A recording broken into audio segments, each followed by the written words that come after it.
Ooh, I got a grand piano in here, Amber. You wackadoo.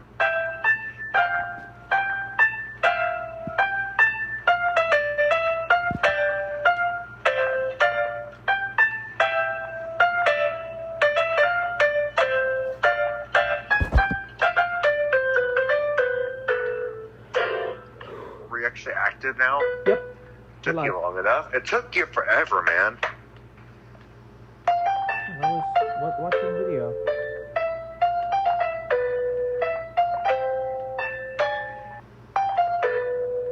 Should I turn this down? I probably should, because we're doing a video. Nah, you're good. People might like the Vault-Tec radio.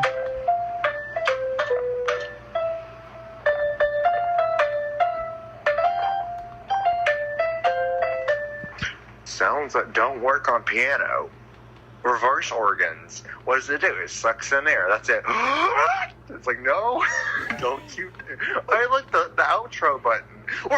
It's like, no. It was not plugged in, guys. We're good. Oh, look, the outro button. Seems like batting the room out. It's like, no, he's going to do it again. Hey, look, the outro button. No, don't womp. Womp. The womp is like loud as fuck, and they're like, "This you see the team's like, they're fucking inside the padded room." It's like womp. It's like shit. And the dude in the organ's like, "I found the outro button." And it's like all the padding just falls off the goddamn wall. I was like, "Damn it."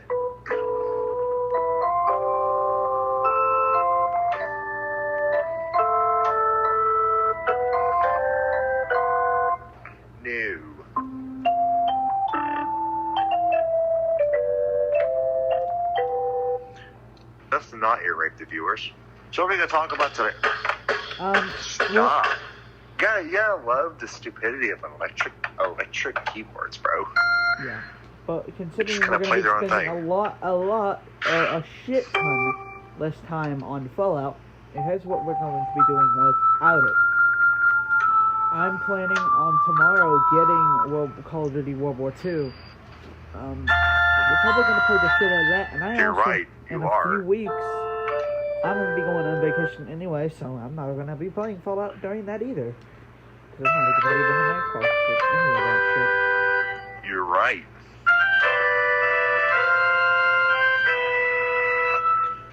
Oh, I'm so bored. It's hot here. Remember, why turn off saying it's 74 in here? Leave that on. I think my wife is just like, push button. If every time she pushes the button, it screws up the AC, and it's like, dear, I broke it. I'm going to unplug it in a minute. My wife is a genius, I swear.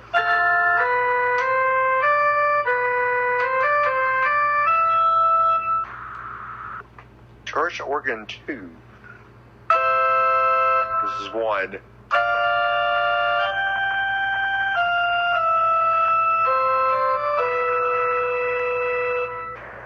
I could so get annoying with this. What is Vault-Tec doing behind those blast doors? Let's not talk about what Vault is doing, but what they're not doing. They're not acknowledging Bethesda. Oh.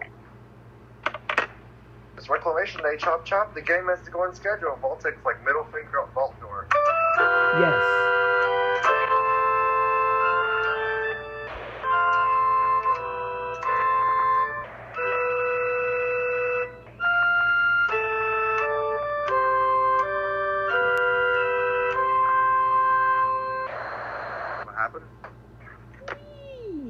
Did I really fuck up my audio by unplugging you? I'm gonna cry. No. Is it working? Hello?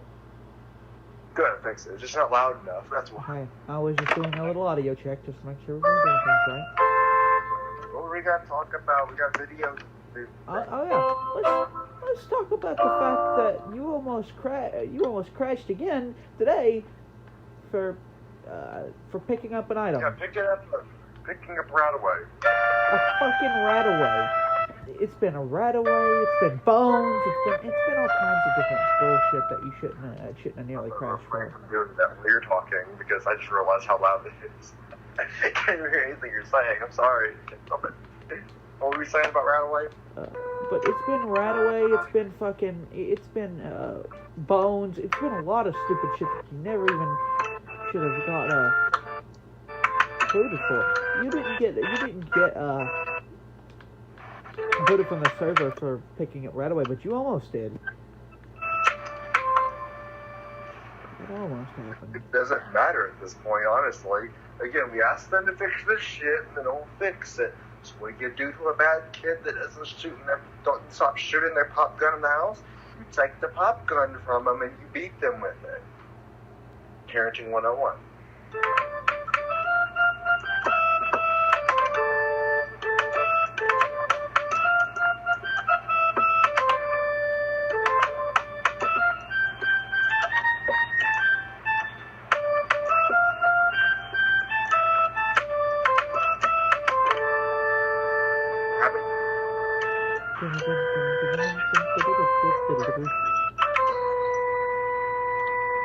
I don't know. JoJo's Bizarre Adventure Diamond is... I don't know.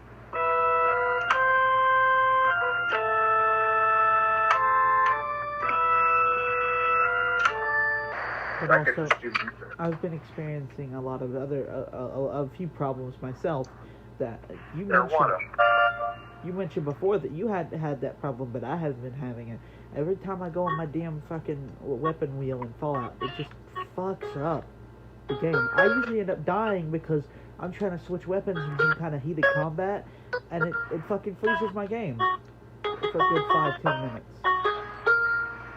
Yep, it is sad. I agree, but again, that's tough. Right. And Bug says they won't choose not to fix it. Ooh, I could be that guy. Fine.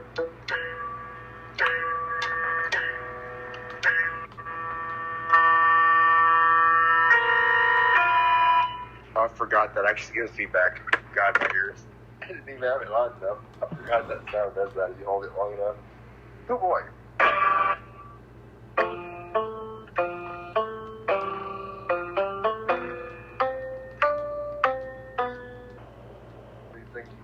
What are we going to do about it? That's what I'm thinking.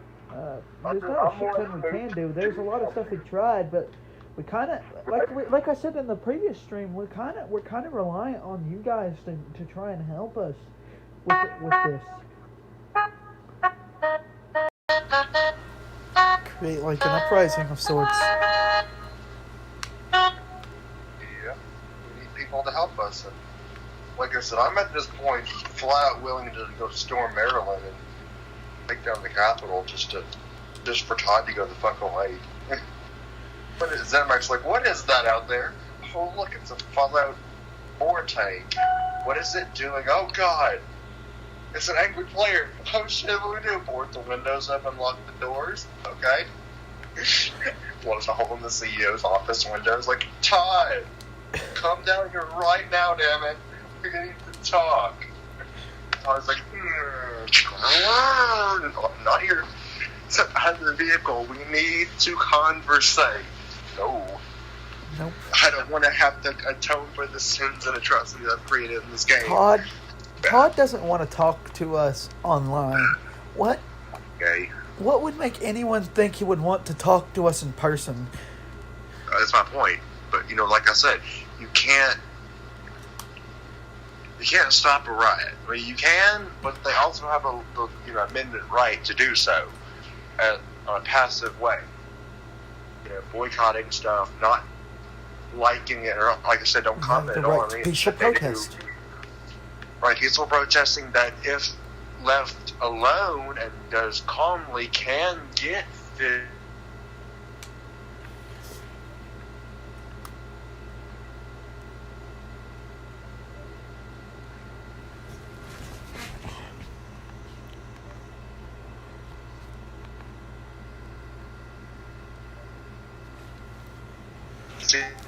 Not hurting him. No one's shot him yet. No one's stabbing him. No one's causing any problems. It's just vocal abuse.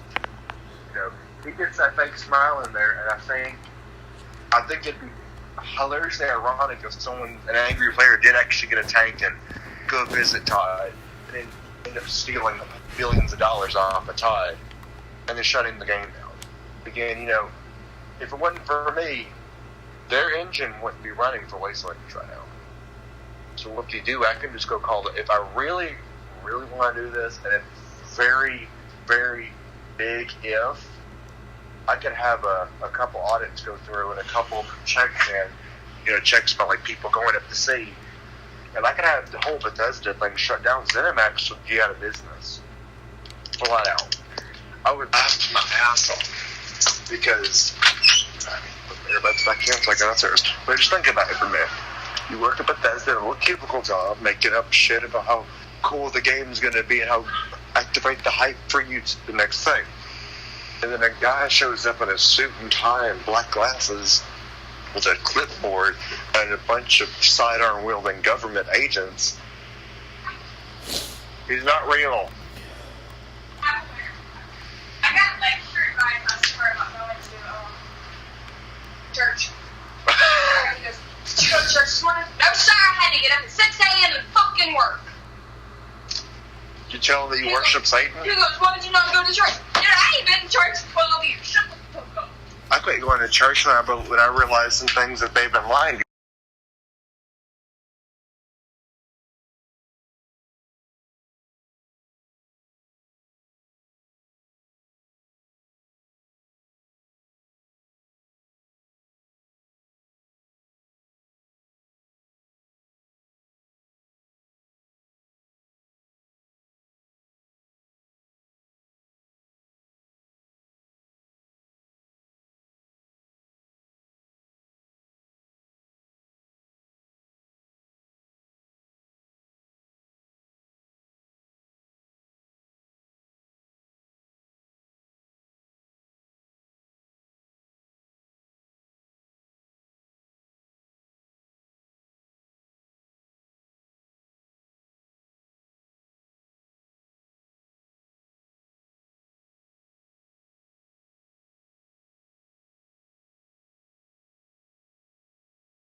Farming.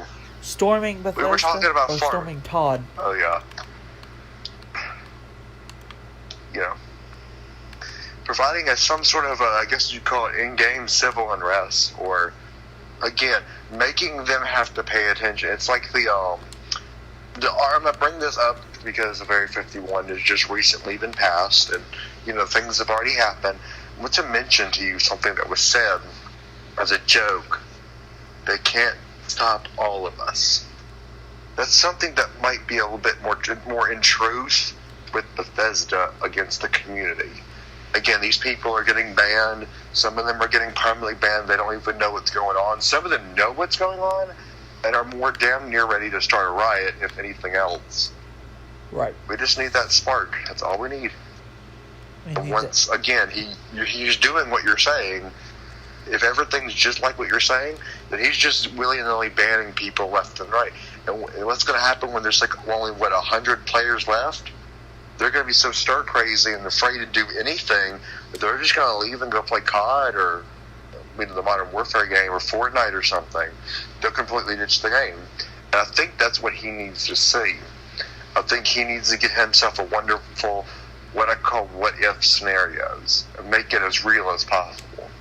Because what-if scenarios usually are more scary in the brain and traumatizing on the mind than they are when they actually happen. Right. And I think make a couple passive ones, like here's what you could do to give him a scenario and give him a passive answer, and then do one that's deuces. Nice. Read them. You see what I mean? All we need is that spark. We need to, if we need to be those people that are like every day on Reddit, reposting on a new thread, reposting something else like hashtag make a new game, hashtag ban Bethesda, hashtag shave Todd. Hashtag shave Todd would be a good one. Hashtag Great Depression. And I know people Todd for a fact are watching these now, because one of these even got 8 views, and I haven't even touched some of them.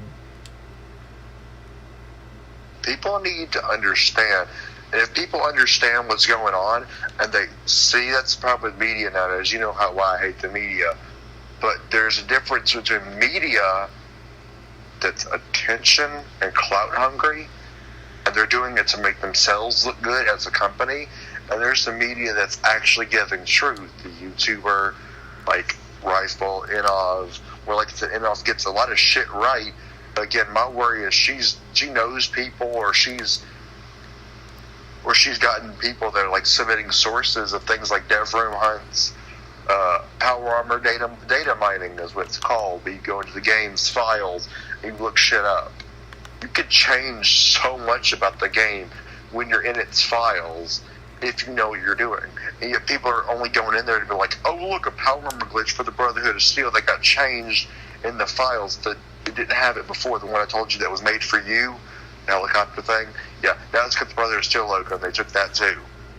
So 2 things they technically stole from us. I wasn't as worried about that one because, again, the Ranger paid. The Brotherhood of Steel thing was created just because I was bored as fuck and said they could have it. I just didn't really care about the royalties. I said it was for you, hoping that, they would, see it as useful. They saw it useful, but they added the BOS paint to it. So that's another thing. The whole armor set was my idea. But am I worried about it? No. Because, again, that paint is going to be bugged all to hell. I didn't even give them any data on the power armor. So when they make the armor a thing, they're going off of whatever the cubicle had and whatever they could fill in. You know what's going to happen when they do, right? It's going to be bugged. It's going to be broken. People's defenses are going to drop. It'd be like the Settler bundle where you buy it and your guys will not be wearing the power armor set at all for rad resistance. Things like that. I left it vague on purpose and said, you fill in the data, I don't care, because I know they'll fill it in, and it's already broken. They're going off of whatever I left them. I vaguely left them some things before I quit the company. The armor set was good for the BOS one. There was a few other things that will be sold soon, or as part of the game's quest line, that I vaguely left for them to fix themselves. Unknown to them, it's technically like a Trojan in a way. Once it's added into the game, it won't work. And like a problem that's been out since beta, they won't care to fix it. So people who are willing to help us with these uprisings, if you know to hack, if you really want to, at this point, like I said, I'm not gonna say do it, but if there's someone, but now I think it's about time that if someone knows how to hack websites and take shit down and fry things, go ahead and fry the game. Go ahead and fry the creation engine to the point where it needs a new gear, a new sprocket. Pop off the weak links. They're holding the game afloat and let it sink. As you said, it's a boat, Bombay. What do you do when if the game is waters and our boat is having issues? Well, our boat's now a battleship. In my scenario, we're a battleship now. Bethesda is enemy harbors. I think it's about high time that their little harbor goes underground. Their little U-boats and submarines and bombers and planes need to go. I mean at the bottom of their little sea, unsalvageable by their own hands. So it was devastating for them when someone hacked their website and made Fallout first look bad. It still, even though fixed, left a lasting impression to this day. They think they're going to do what they do, but if anyone that's watching this knows what they're doing and is willing to help us out in the cause, even if anonymously, there's no credit need to be taken. If anyone here knows what they're doing, they can fuck their shit up. If it be the engine itself or the websites or the market that they run, their little store, I don't care what you do. I don't care if you change Todd's profile to pedophile or whatever. Things need to happen now. If we don't do it, no one will. This reminds me of that Black History Month thing where there's only one man left in the six. And he had an interesting quote that I thought was quite useful for this moment. He believed the spirit of history was calling them on to act, and if they didn't do it, who else would? In other words, no one else would. We're kind of in that position now too. History's repeating itself, where the monopolies of America are illegal, and yet here's Todd, Microsoft, Rockstar, and they're all just like, you're our all race minority. We own you. You play our game, and we own you. At this point right now, as ready as Rockstar is, Bethesda just flatlined them. So, on the form of greed, hi patches, but then all that's just audio. That's what I'm saying. But I know it scared them to death when something that happened, when one player did the right thing to stop that. And here's what I want to mention, though. On the government knowledge that I have of certain things, you can only do it with one hacker at a time. That's why a lot of hackers are not getting caught until present day, but they've been hacking for like 40, 60 years or so. They have things like, when I die, this will go on and continue functioning, or when I go, I'll do the next chain of command. They do all that stuff. The viruses, the Trojans. Someone out there will be watching this video and either know how to say, I can do that, or they'll say, I know a guy who can do that. But at this point in time, right now, if you know how to take something down of Bethesda's that'll give them a spook, a scare, and relay some messages, you can relay a old terrorist style, whatever, where they go and they have this room, they have a camera. Make a message. The Vault-Tec is dropping connections with Bethesda. And we will not falter this time. Raise ranks, draw links. Make the links stronger than they can make it. Our time is now, people, the Wasteland. We're getting a better game. Now, does that mean betray your friend if they're bootlickers? That's fine with me. I can't stand, even if they were my friend or family, that's not our biggest issue right now with this company, is the fact that it's, and then there's that moment, again, like I said, bootlickers, they're going to show up and they're like, but Bethesda's so cool and stuff. Shut up. Just shut up. You've been brainwashed with propaganda, which is the hype, or paid to say so. There's not a person alive right now that can truly say best game ever 2020 5 stars. They're lying, or they've been paid to do it, or they've been brainwashed to do it. Because they're not even, the people they're doing are not even seeing the problems at all.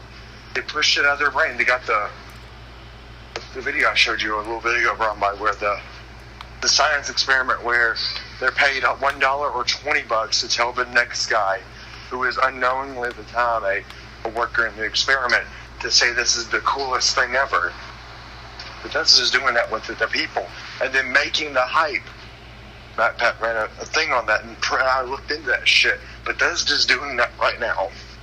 They're making hypes about what it could be, and when it comes out, everyone's so fucking hyped over what it is and what it wasn't. That the ones are like, oh fuck it, I'll go watch a B movie or whatever, because this one wasn't my forte. And then there's the other guys, the community that wants the editor's cut or something, that what they want is what the game is. And they're like, their brain is like, this is what they were hyping for, guys. Let's start a riot. Let's have a fun blast time. This is the best game of 2020. It's like Nazi propaganda at this point. It really reminds me of the Nazi propaganda I saw when I was in service a couple times as well.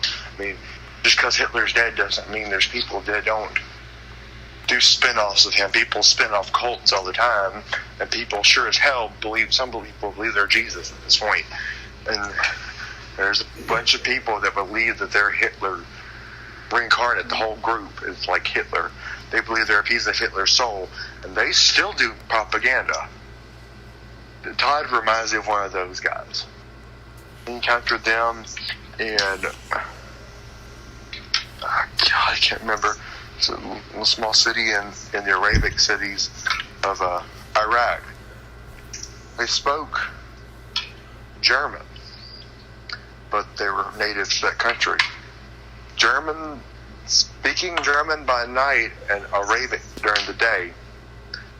What were they talking about? War on terrorism.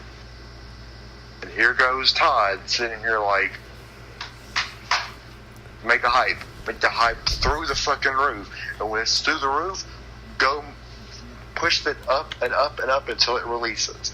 When it releases, give them the shittiest thing that we could give them, most half-assed thing we could do, and they'll be so stupid and brainwashed that it's going to be amazing that the bootlickers will flock over to us and praise my name as a god because I gave them something shitty, and they won't be able to believe that I did it on purpose.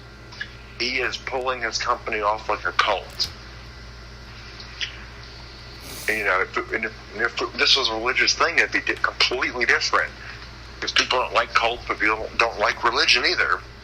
Some people still do. But Todd is cheating people, and they're cheating the bootlickers, the one who say they're the best game ever. And I want to see someone step up. Someone with a hacker skill, someone with a modding skill, and do something to Todd and his crew that they will get that shock of that last time with Fallout First's website, but something worse.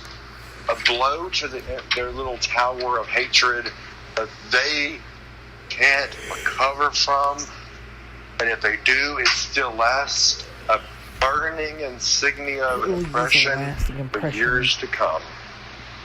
Do you have anything you want to say, Brian Mike? Because I heard you yammering up in the background. I said you wanted to leave a lasting impression. But also, I remember I was talking to you about this. Even when we were supporting the company, we were aware that there were flaws in the whole thing. I even refused to call the game a masterpiece.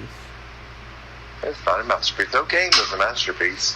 That was my reasoning, and that will remain my reasoning until the end of time. Even if and when Bethesda does, or if or when Bethesda does either A, nut up, or B, shut up and give the company to someone else, even when Fallout 76 has no real problems anymore, I'm still not going to call it a masterpiece. Because it took the shit to get here. What to you guys? Sorry, I thought we were done. There's a lot of audio issues because I'm moving around. But I don't like it. Yeah, I'm military. I've come back from my service, and I used to love the game so much. I come back because of COVID, and the first thing I wanted to tell my wife is they didn't get better like I hoped they would. They made it pay to win or pay to play, pay to win, and you're being cheated. After that, I went to, you're getting cheated either way. You support the game, you're getting cheated, but likely you're going to be brainwashed to the point where it doesn't matter you're getting cheated, because again, you saw me thinking about getting I thought about purchasing a bundle just to get this stuff over with for a gun, for buying things like the Dark Matter skin or the Thunder Pipe, things that should have already been in the game. I get the Atom Shop. I get that. It was cosmetic. Now it's getting less cosmetic. Every year, it gets less cosmetic. Or every year, every update. They had something that's not cosmetic. The scrap repair kits. It went from being cosmetics only to now your camp can have a unique skin. You can spend extra money and get a free this or free that. Now there's scrap and repair kits. And then those were flat out added to the game after someone said something about it. Then you can kill the queen and get like bigger scrap repair kits, but the scrap kits remain the same. What the fuck is that stuff? You're making it pay to win. And the Battle Royale came out, and now you have to pay. You paid for the game. It's screwing you.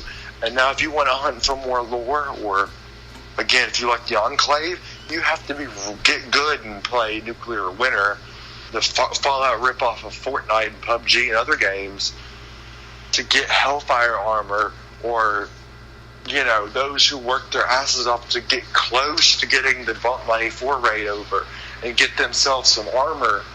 You know what they got? The ones who didn't get that have to go pay hundreds and hundreds of bullion. But you don't get hundreds and hundreds of bullion. You have to complete the fucking board game and buy from Smiley at least twice to get, 4 of the armors? That's not even saying exactly how much you purchased, because sometimes he resets. It doesn't give you that 600 or that 6,000 counts worth of bullion, which is only 500 or something. It's 250 actually. It's less. So, like I said, you have to. Sometimes he gives you a better stock, and sometimes he half-assed restocks. But again, there's another problem with Smiley. Right now, he's useful, but there's going to be an update soon where basically the Secret Service is going to be moving out of their vaults, and you might there will be a guy playing the game as an NPC.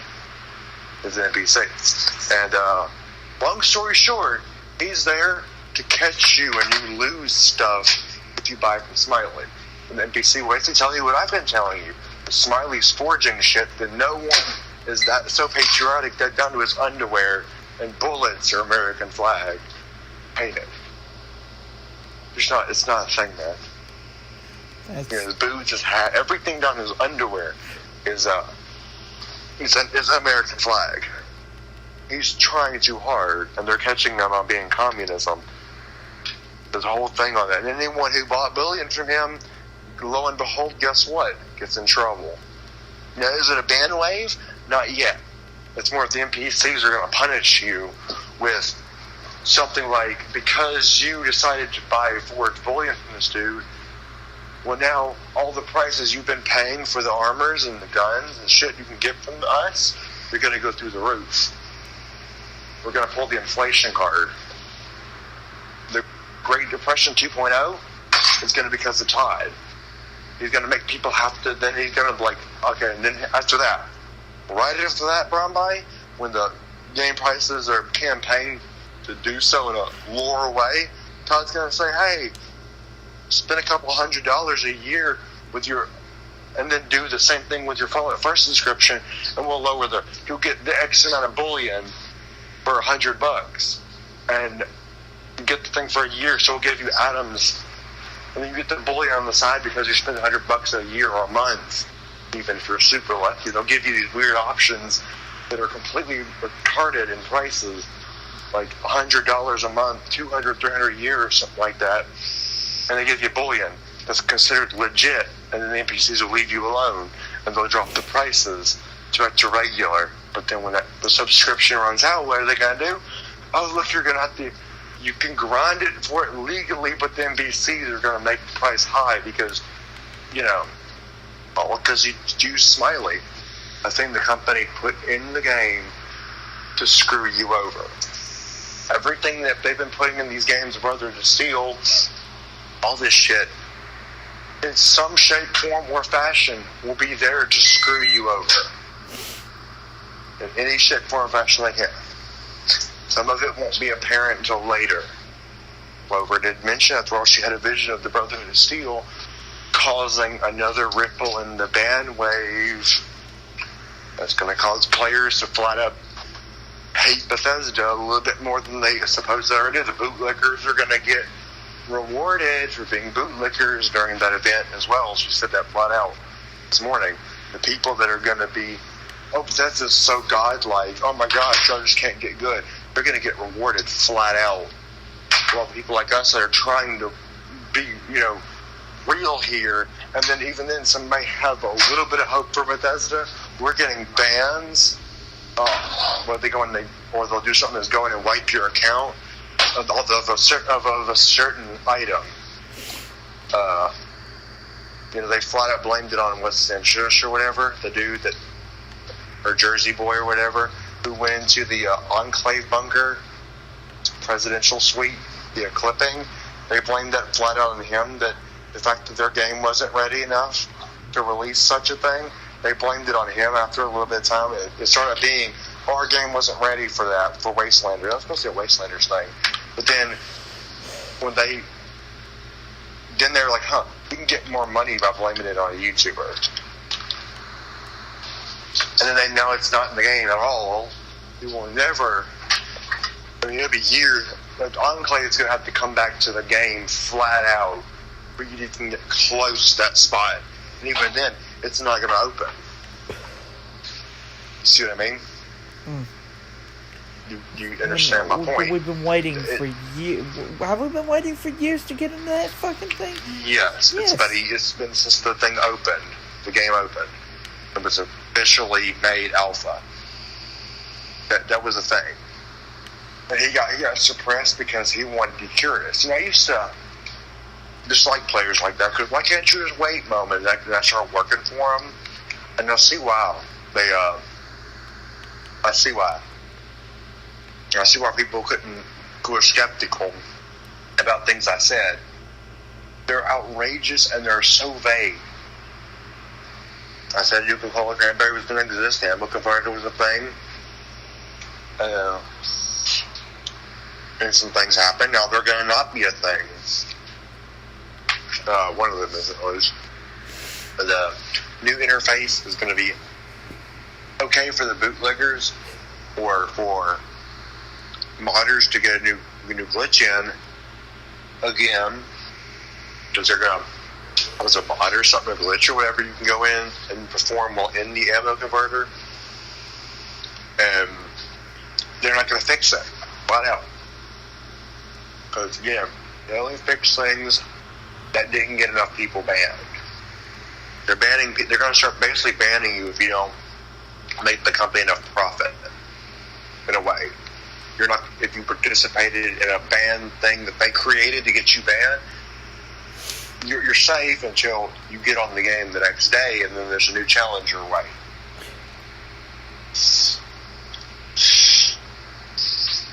A new thing get you in trouble.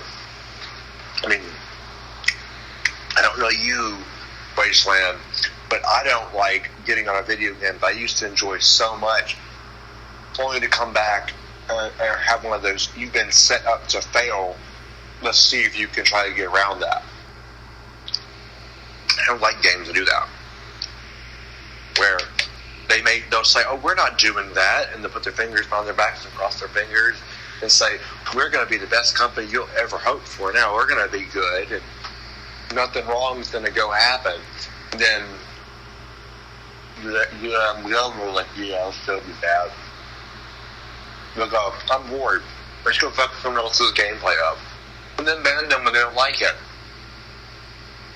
I mean, you know?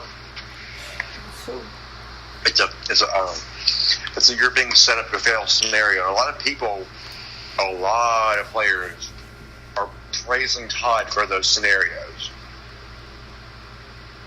They're mindless in the form of not mindless and they're stupid, but I mean like they're drones. Todd selected them and lied to them and made them corporate drones. Yes, ma'am. Right? He can't do anything wrong.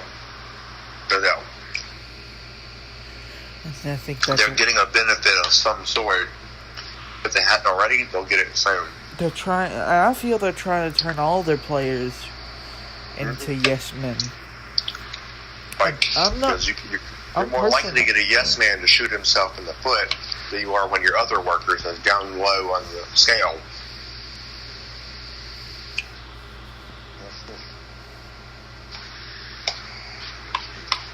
Like I said, I don't like playing video games that have a you're gonna fail scenario. It's a fail roleplay, if you want to call it such, because this game is roleplay. Fallout 76. No, they're giving you a fail roleplay scenario, one that people hate on Grand Theft Auto. Where no matter what, you're the loser, and the guy that is running that particular side of the roleplay is like, I'm always gonna win hands down. That's Todd right now. And he's like, I'm running the roleplay, damn it. You're gonna do what I say right now. We can kick you out of the chat and stuff. We'll kick you out. We'll find a way to punish you. Company drones, totalitarianism, and money. Again, if I knew a guy that would do something like that and just go through and they fix Todd, I'd love to. I enjoy it. I crave it. Because Todd had his chance and he chose to sit there and say, I'd rather make more money than fix my ship. Dan. We'll never get the M1 Garand or the 1911 without it benefiting them on the scale of money. If you made that post like I asked you to about making it, if we could help it, make it a non-legendary weapon. Yes, and add make it a keepsake but status. Then say the legendaries are okay. They saw another ban wave, so if it gets added, it's going to be you can have it, but you're going to get banned for having it. Moment, not because you have it, but you can't. You have it. You have the keepsake modifier. They were flat out going to make our idea a reason to get banned. To shut us up.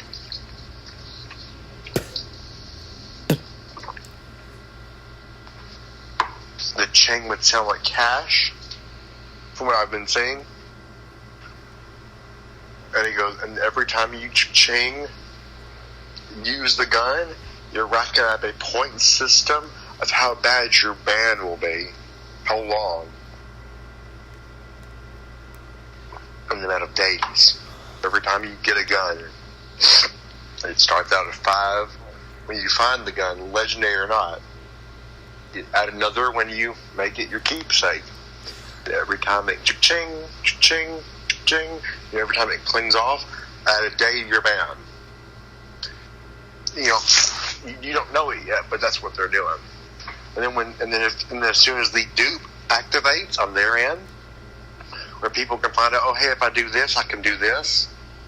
They've already logged how many days, and let's say, for example, you get the worst one and you've used this gun long enough for it to equal 365 days. When the ban wave gets through, anyone who has the gun, gone.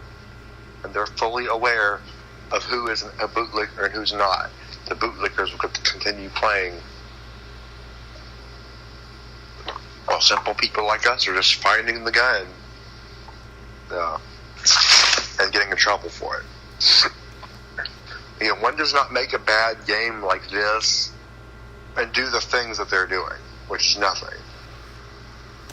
Either Todd's really, really, really bad level, doesn't know what he's doing, and let's face it, right now, I really don't think that's the case. Or the better one that I think is more likely, he knows what he's doing. He's not making enough money to do anything about it, so therefore he doesn't care. Because not everyone knows the triangle of wealth. That's what I guess I call it. It's more triangle of wealth. That you have to have all three to make the profit, which is, you know. Right. I might need to make a. We need to make a drawing of that. You can find me a piece of paper. Make a drawing of such. Okay. And no, I'm not a pyramid scheme. People think about that too. When they hear, I'm thinking of a triangle that goes from one part thing to another, right. to another, and all the back and forth in a circular motion, but it's in a triangle. Right. These three things have to exist in order to benefit. Sorry, just ate food. I might start sneezing as well. Got some paper in this thing. I'll make some food soon. My fam bought us my parents bought me and my wife a new printer, and I don't know how to use the motherfucker. I tried to open it yesterday because I had a paper printer. The printer's like, you're not connected to Wi-Fi or something. I was like, what the fuck is this? At least Amber knows where to stick the printer paper. My dumb self. We're going to do lots of paperwork. We're going to take an art class, guys. We're going to learn exactly what Bethesda's doing wrong, and if anything, some of the things they could be doing right. Right. Oh, and lo and behold, my wife left me a pen that's got 4 separate colors. Perfect. We use black, black, red, and blue, and then we'll do green for we might do green for what it results to. Because that's the only 4 colors we got is black, green, and blue, and red. Okay. So we're going to make artwork in regards to, in the form of what makes a company that's worth being great so great. My poor drawing skills are probably going to make it a hell of a lot worse. So I'm going to make sure that that's not the case. Let me go find the ruler. Ruler so I can measure this out. For all the people that might be OCD, I'm thinking this for you guys. I know my wife is. She sure have a fit if she saw me doing this. Well, why did you not make that straight? Because, Amber, I'm not OCD like you. Hand to face. Okay, fine. I'll change. Hand to face. And kiss on cheek. Bruh, I don't even know anymore. I know I had a thing right here recently that looked like a bookmark, and I picked it up. It was made of plastic. I was like, Turns out it was a piece of an old iPad case that broke. Because, when Apple says, we got you a new case, grain of salt alert, error. Long story short, the case breaks real quick, and it's like, broken, spooky, broken case. Ooh. It's disgusting. I'll use this old time tracks card for something quite interesting that we started a while back. We had to flatline. One time tracks, which hashtag not spawn, it's a clock-in system. We had a data system that it ran, and then it would help you clock in. So we'll do the triangle in several different sections, black being the very bottom. Okay. I'll do red for one of the sides.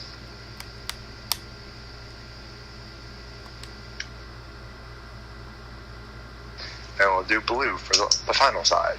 And I'll explain the order later. Necessary.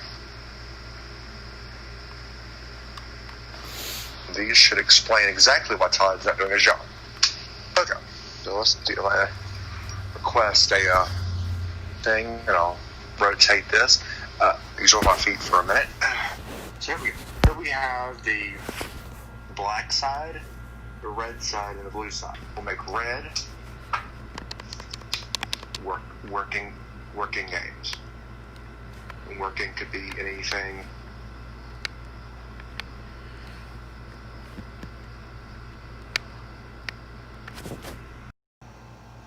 COMM. It's happy community. So that's the foundation of all games. They're made for people to play, correct? That's what a game is usually made for in some way as a community. So when you get the community, and right now let's just say it's just the community, then there's a guy who says, I want to make a game. So what does he do? He goes, he finds a community he wants to, make happy, and he goes and gets a dev team, or he gets the money to do so. Okay, that costs money right there. Let's just say he spends, and I'll let you do the math if you want. We'll use green as now everything here is the profit.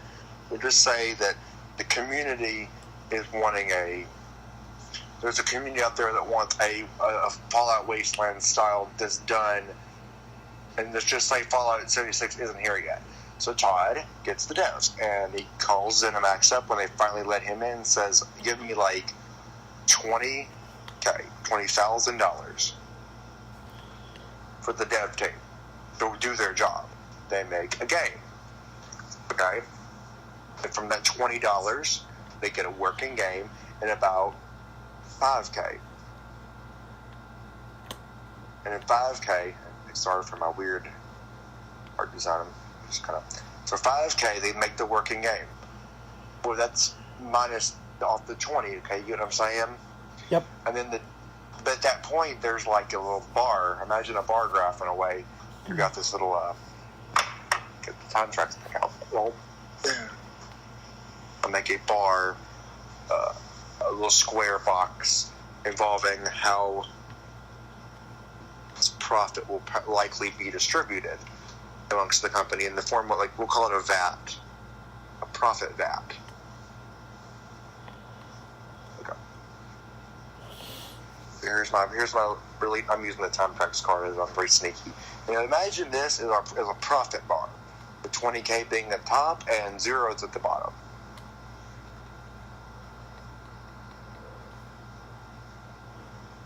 There's 20K at the top, 0 at the bottom. Just 0 even. Okay, well, if they're spending 20K on the dev team and the game, is 20K to, let's just say, you can figure out a number. Let's say 20K is how much they have to work with. And this is a theoretical scenario. Anywhere in between the game. Right. Well, here's what Todd's, in the physical sense, is pretty much doing. He's giving the dev team literally a shit ton of money to do their job, to quote-unquote appease the community, and he's only spending like 2K or less on the game. And he runs an engine that, in a case, will not run the game well. So he had to run someone like me to fix their shit. Well, now here we are at the bar, and Todd's only like, we'll do in the red how much he's doing for the game. Here we go. Blue, where's blue?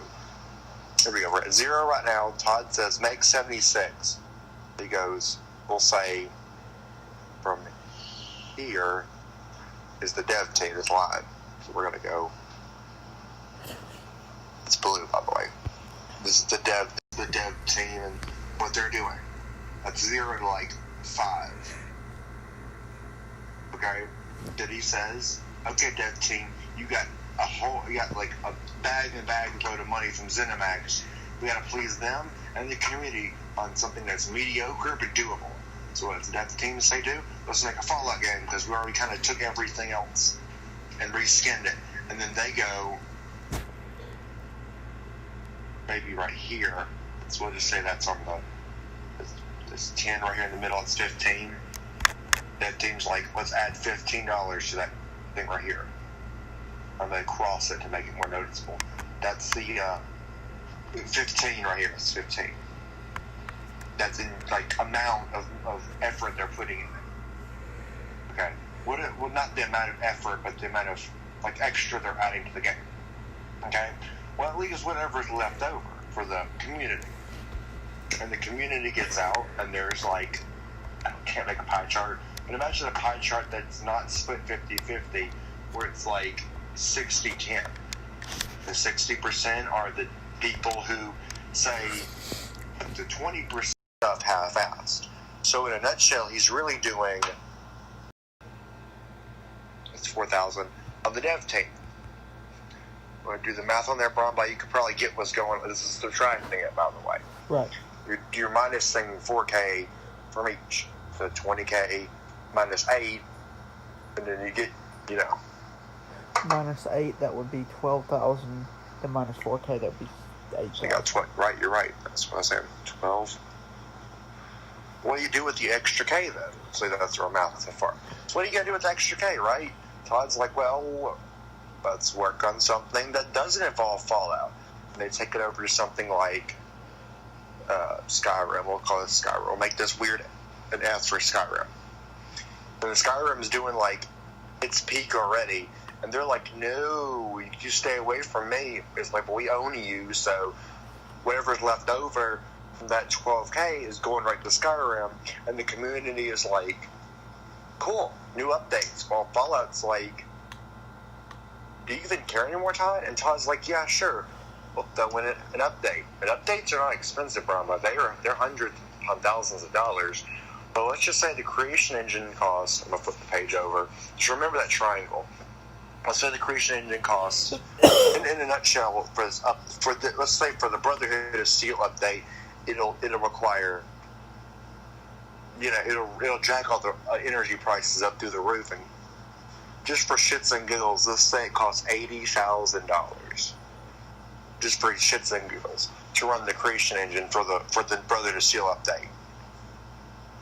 This time ZeniMax says, you're on your own, man. You reached the margins, but you didn't really exceed them too much to say, for us to want to help you again. So now Todd's got $80K that he has to run that engine for and make it work to make this new update. What's he going to do? He's going to go to the Atom Shop update. We'll do A is for Atom Shop. And that takes a total of, he's going to try to make 80K span out to this. But you can't do all of that in the Atom Shop update. So what do? They drop it down again, and we'll say M is for marketing. So give me cute little toys like new Pit Boys and LOL and Mr. Handy and CenturyBot. And now you have somewhat evenly dispersed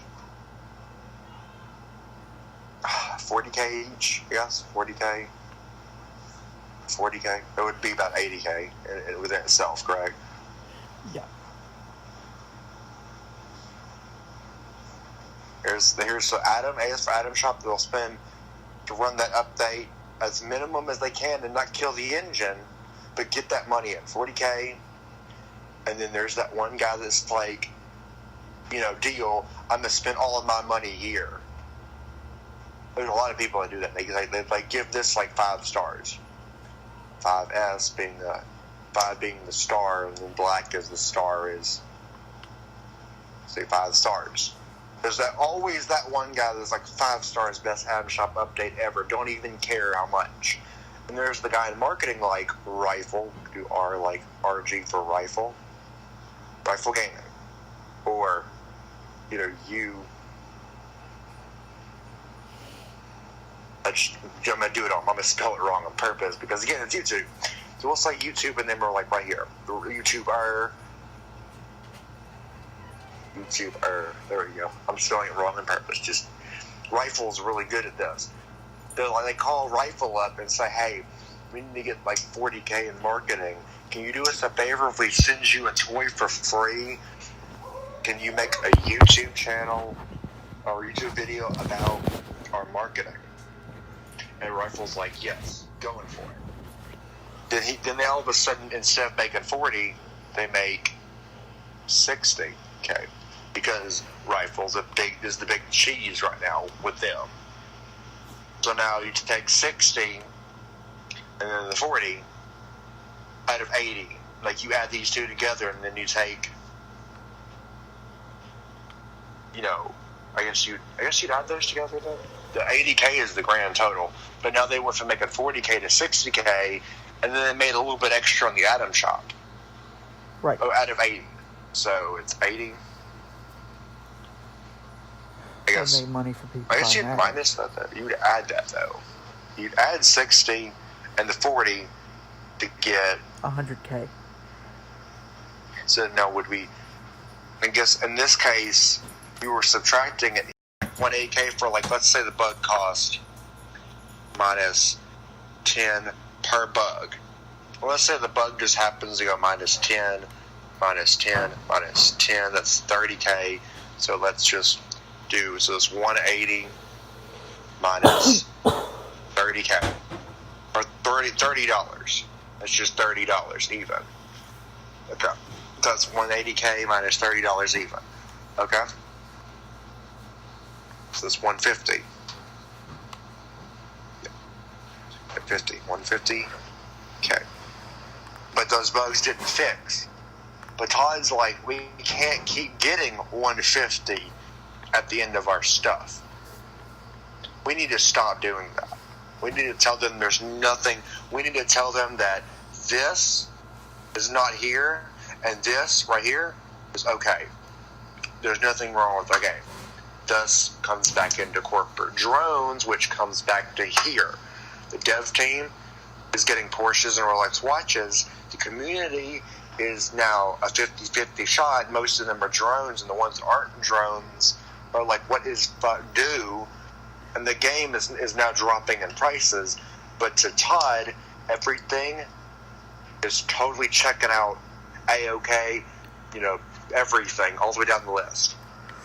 Here's ZeniMax saying, yeah, next time you get an update, hit us up. We'll help you get more money.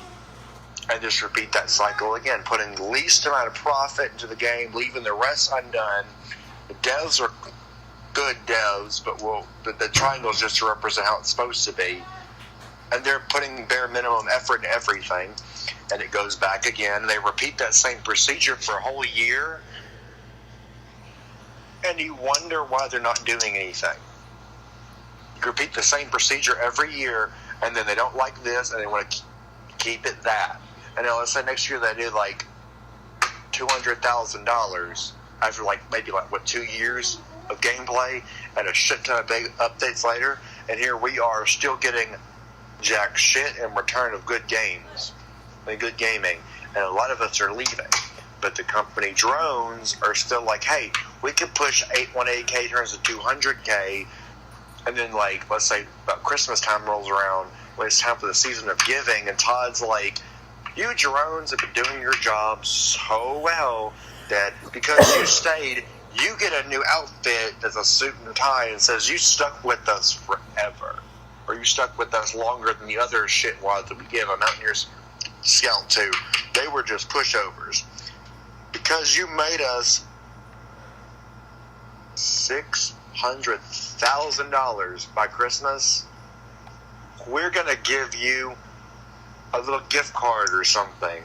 And what are we getting? We're playing other games, having a field day, not really caring, but the guys who bootlicked for a whole 365 days just got a lot of fucking money just for helping them continue all this in this scenario and all this. Now, am I saying Rifle is partially to blame? A little bit, because he doesn't see a lot of the issues at hand.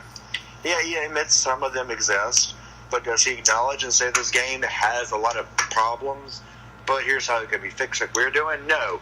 He spends more of his YouTube videos optimistic, and everything is, for the most, God, Todd forbids you do, you'll get banned. Again, bootlicker plus YouTuber influence that's a little blind, plus companies not efforting anything, and this is now gone. Now it's just this and this, but the word good is not there anymore. It's just devs and then game. The community bailed. They went out the door. They went so out you the got door. The game and the They devs said, and fuck that. The only community left are bootlickers now.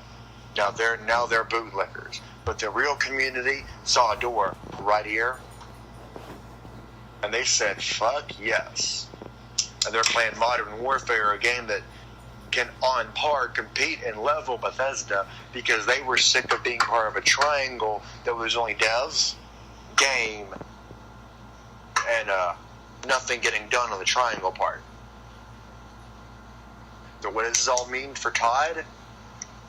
To Todd, it's game and dev equal a really bad drawn bag of cash times 60. Just the bag can be whatever large price you think of times 60. Think of Ebenezer's duck. Occasionally, that's Todd in a nutshell right now.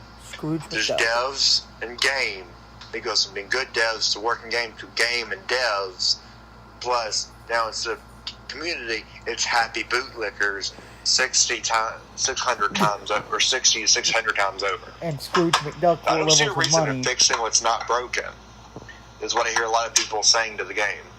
I hear lots of people saying, the bootlickers will say things, why fix what isn't broke?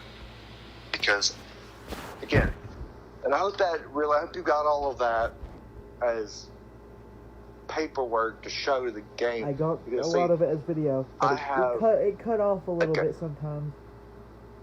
What, do I need to re-show anything? Explain anything else? You could show the entire paper over, and then I'll just show that. That's but basically the explanation. Enjoy my feet. Okay. And do I need to explain anything Hold else? on, with my camera focus. Go back a little bit with the camera so you can see everything. That's again, triangle, good devs, working game, happy community. All that's out the fucking plus window. A boss man that doesn't work. Plus how much they're going to spend that K on. Plus the scale of how they have to distribute it. Just these are examples we threw in the money. Plus Rifle Gaming or a YouTuber that just doesn't care and wants to do their job, and they're like, hey, Rifle, or hey, YouTuber, will you do me a favor and we'll give you a bit of product? You'll make a YouTube video for our marketing product that's worth like $600. We'll give it to you for free to have and make a video on it. Plus, like, 5-star people be like, oh my gosh, best 40K we'll give it to you if you kiss our ass. And basically at the end, they're like 80 plus 100, it's 150. And you do like and every problem costs them $10, 150. We'll say, why fix something that isn't broke? But it is broke. Write down the numbers. Show the bottom of the paper real quick. You said 180K is what they would make without that. But if you do the simple thing of fixing some bugs, the YouTuber, or 180K. But if you do the simple thing of fixing some bugs, you get 150K even. And that wouldn't be too bad. And right. You'd be making more than 150K. We're just making up numbers here. Right. And 150 is not bad as well. But this is just an example. It's not really anything. It's not real numbers. You best case scenario with the money that would actually likely be cost in some shape, form, or fashion to get a better engine than the creation.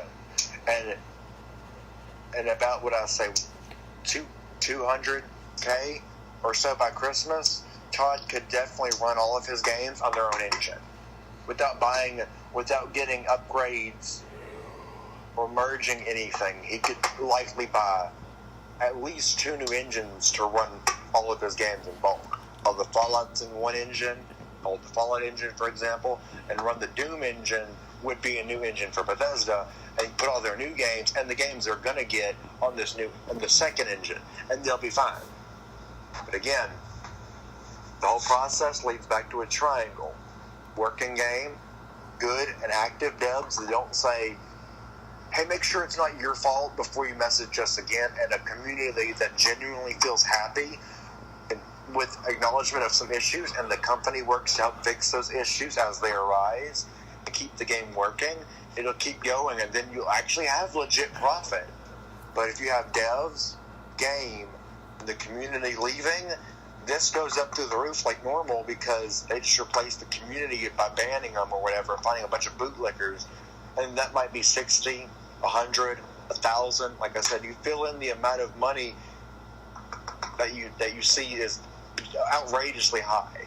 Go Trump high, or go untold wealth high, and times it by 60. And then they'll say when something happens, well, they're suing us for something. Well, we have enough money now that we don't have to ask ZeniMax to help me out. Let's bail on ZeniMax and flatline whatever company is going against us for some reason. Let's buy them out. So then their money doubles. It goes unimpeded until someone says, hey, look, Todd's on a sandwich break. Sniper shot, and that actually happens in some cases. People get assassinated in big businesses, not often, but because they're doing shit like this and not caring. I'd venture to say Walt's brother, the one who owns Disney now, that would probably happen to him if he keeps doing what we know he'll do, is buy out all the things. He bought Lucasfilm, which has Star Wars, Indiana Jones, Disney, everything. You know what I'm saying? Eventually someone's going to say, well, fuck you. And that dude's going to say, hey, look, there's new Disney out there having a sandwich break. And now what? Well, he goes to jail for killing new Walt. I don't know what his name is, but Walt's brother. Disney's trying to find someone to take the place. Dude's in prison like, I just ended a cycle. But then what's Disney going to do? Disney can't do anything now. They can, but again, you're hitting them at the head and the heart, so therefore they don't know what to do. They don't know what the hell to do because, wow, Walt's brother didn't catch the memo. And I'm not saying that someone's going to do that, but I'm talking about using him as an example because when they see something, when Disney wants, Disney gets. And that's not how Walt portrayed the company to be. Then he passed away. His brother's doing the same thing Todd's kind of doing, getting that dough in. They want that dough, and then they see a company like Lucasfilm, Star Wars, Indiana Jones, and Jurassic Park as well, I believe. And they're like, I want thing. How about no? Well, how about I go take that thing? That's a lot of zeros. You got thing, happy birthday. Disney's like, fuck you, and just shells out that cash. And now here they are, like, they're doing it to everything. Facebook tried to copyright Face and failed. Disney probably would have succeeded. Well, you can't have the word mouse in any of your products. We own the word mouse. God, I don't want to jinx that. Oh boy. But just thinking about it for a minute, there's everything, and I'm going to call it the triangle of marketing, or the triangle of peace within. And you can fill this in with movie companies. You could put game companies in. Hell, you could put your library in, or something that gets paid for a lot of money. Don't put charity in this triangle. Charity does not belong there. Think of a job like Lego or Nerf or Nintendo. Every single one of them has a method. All of them follow this triangle. They just don't really, they probably won't see it as a triangle. This is my interpretation. And a lot of business class from high school, I started in middle school and I ended in 12th grade. And then I went on extra and learned extra shit outside and didn't have to go to college. My friend William explained this whole concept to me. And I was like, so it's like a triangle. He's like, no, not a pyramid scheme. I'm like, no, a triangle, dumbass. He's like, triangle, 2D shape. And then he started plotting. This is all the shit we came up with in the concept of gaming. And me and him basically said, he's a businessman. He is a businessman. He can give you a robot cassette tape and tell you it's not a transformer, even though it might be. And you will want to buy it either way. But here's the problem. He doesn't. He doesn't stoop as low as Todd and say, let me half-ass everything because totally what I should do. No. He puts all of his effort into it because his wife had a dream of helping amputees and people who need organ transplants. Instead of waiting, you get a lifetime guarantee, or what do you do if you don't? You benefit if it fails. We'll just say that. If. Like, he bets his life and a whole lot of other stuff that you could never imagine that a company would be ballsy enough to bet on this product with. He bets his life that the heart that he gives people, some people, and the eyes he gives people will work. And if it doesn't work and that becomes lethal, you're the royalty that comes from it not working and your possible death would make you a god in the afterlife. So in terms of, everything that will come your family's way, because he feels bad, hurt or killed somebody. So he makes sure he throws everything he has. He chunks in millions and millions and millions of dollars a year to make sure the things he makes in his factory, in his warehouse, in his workshop, work 100%, no maintenance needed, and even exceed that of another human being. The hearts he gives people work just like we were born with it, but they let you exceed. Some people will be destined to exceed life expectancies flat out.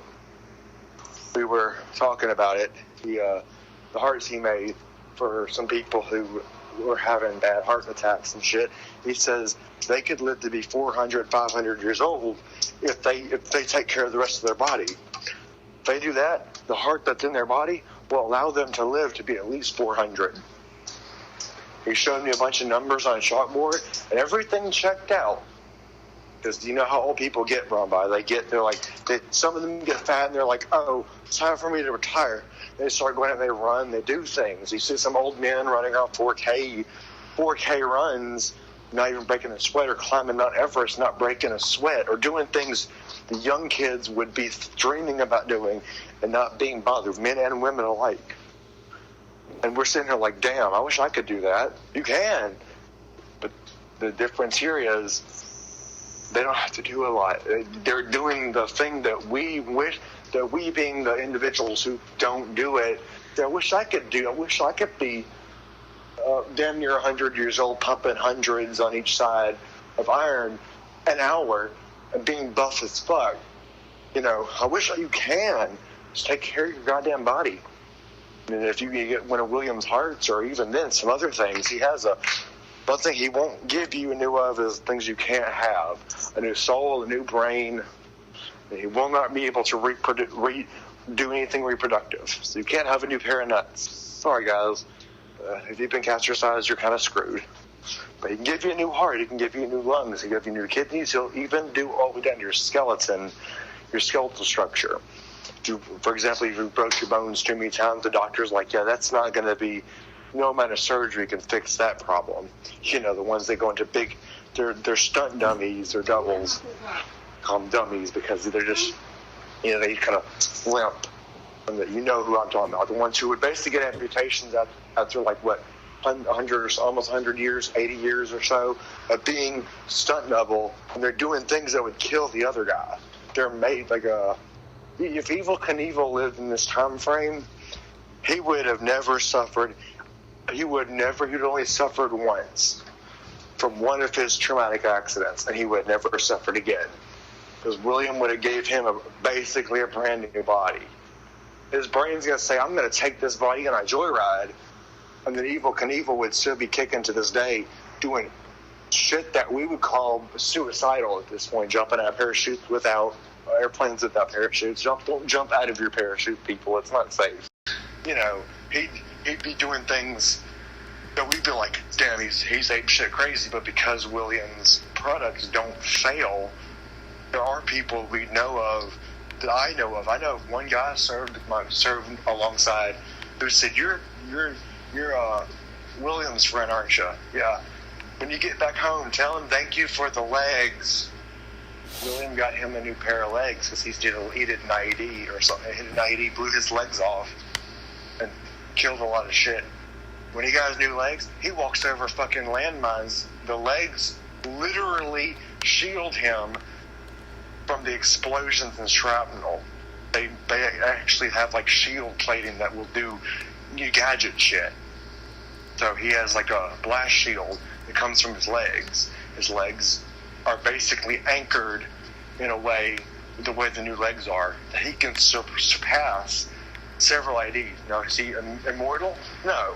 The legs are just reinforced with some kind of weird metal that all he has to do is do something while on think it. I think is what you just think it, and it happens. William is just any new tech that he sees as prototype phase or is out and is something to test out a technique, he'll try it. But he won't kill a patient. So you can kind of get that point from it, and that's how he has a robot he built that has a mech suit style. And you can't even tell the difference between the human body it holds and the thing it's made to look like. Could we be going Terminator? I don't know. I kind of joke with him like, damn, look, it's a new Terminator. Never. You probably, some people probably see these robots 8 foot, 9 foot tall and shit themselves. And then one day believe that William might be using those robots to do things like EMTs and hostile environment evacs. Yeah, he's got one of those on the way round by. It looks like a Jeep. I told you with the cassette tape, he's pulling some notes out of Transformers book a little bit and saying, where you're in the car and all of a sudden you're ejected from the car. He's testing some fun new shit where he's going to make a thing that goes into air raid zones and evacs soldiers that are pinned down and can sustain nuclear warfare and still transport individual unscathed besides what they already got free evac. It'll turn from a robot to something like a small Willis Jeep from World War I, completely blending into all of the surroundings, and can even use as, I guess, nanobots, because it can, at will and whim, it blends into whatever is nearby at the time frame, but it's preferred, the nanobots AI prefers a World War I Willis Jeep or an old Ford ambulance, because of what it's made to do. Made to be tough, and it's made to be an evac. So it picks two of the toughest things at that time. But it can be a Humvee with a 50 cal mount. It could be an Abrams tank. It's all nanobot. It's amazing to think of what's going to happen one day, because he doesn't do military weaponry. That 50 cal might work, but the robot is not going to be like, oh, hey, look, Bin Laden's ISIS friends they're shooting at military soldiers. Let me turn to an Abrams tank with nuclear warheads. No. The person can get the 50 cal machine gun and use it, but the robot is not able to compatibly make a decision like that. It's made to save lives, not end them. Because the robot knows nuke bad at close range. It can handle it. You could be in the cab of the I've seen them do the Willis Jeep. It's an open top Jeep. They can get hit with a nuclear warhead, and yet somehow it's quote unquote open topped, but you're shielded from the blast and the radiation while everything around you is on fire. I don't know how yet, because you're not cased in anything, you're not wearing anything fancy. I think it's like one of those last second moments where the timing is just so precise that when the nuclear warhead hits and goes off, either it blows up in the air and it doesn't bother you, or it shields you completely long enough for everything to happen, but it's so thin that it's unseeable. I mean, I don't know yet. William is always for new tech. He loves to see new tech. He loves to see it work. He likes to tweak things. He never leaves something new alone long. I bought him that Alienware computer, and sure enough, he took something out of it and put it in one of his nanobot things. I'm like, what did you do? Yes. I'm like, what? Yes. He tore the computer. Like, oh, the hell? He made a transformer out of a computer screen. Oh boy, it's the shield of the robot is a computer screen. It's like, okay. I thought it was funny because it just... So this is what you do when you ask me to buy really expensive shit. Yes. I was never expecting a robot knight with a whip as a weapon and a reinforced glass computer monitor where he made it reinforced. It can take 50 cal machine gun boxes like crazy and not even be... It's only like leg high. It's only like knee high if he's really standing up and ready. He looks like a knight. This is the glass shield and a whip made of, lo and behold, computer cable. I thought that was really fun. So he kind of, to me, mixed Night Warfare and Indiana Jones into one robot. And he said he kind of make it seem like Transformer style, their disguise part. Again, these are all, I believe, nanobots in a way, because they choose whatever is relevant to hide as. Kind of like Delilah and her communication system that she uses. It's whatever is currently, whatever is currently there for that individual. So, you hear what I'm saying? Does that make sense to you? So yeah. If she's in an existence of time, space, and dimensions where iPhones are a thing, and that's it, what do you do? Her communication device takes the form of an iPhone, and then she's just there. She does not blend in, but her device does. So if someone gets it, they'll be using her device, and it won't bother whatever she's there to do. And it'll just disappear when they put it down. They'll never say, this iPhone looks oddly cryptic to exist. So it won't be like a rock, it won't be a brick, it won't brick being the phone, it won't be a beeper or an iPhone or a Samsung. It'll evolve over time. And hell, it can downgrade too. I've seen it turn into an actual clay brick, and I was like, lol, okay. She tears technology up, and that's why William does not like her. But if you get the concept of things nowadays, William acknowledges the triangle as a useful tool. It's the strongest thing found in nature, and it's the best thing we as humans have for marketing, business, and doing stuff. He says 99.0% of everything you do links into that triangle formula somehow. Whether it's a video game, whether you run a company, whether you're a part of in a movie, directing it or otherwise, whether you're beta testing, you're somewhere on that triangle, or you're using the triangle to do something. He also yammered on it. That's why rockets have a pointed nose and not a cone. It's a bunch of triangles in a circle. He was the idea. He had that strange idea, Braun, but if they take a flat earther's idea and spin it like a fucking coin, that's still a flat disc. So you're right. But if you spin that flat disc, it makes a circle. Oh my gosh, so many circles. Now it's a sphere. He full on tells flat earthers they're wrong and right at the same exact time. Right. Therefore providing a physical middle ground that no one's wrong and no one's right. A basically who cares moment. That was his idea.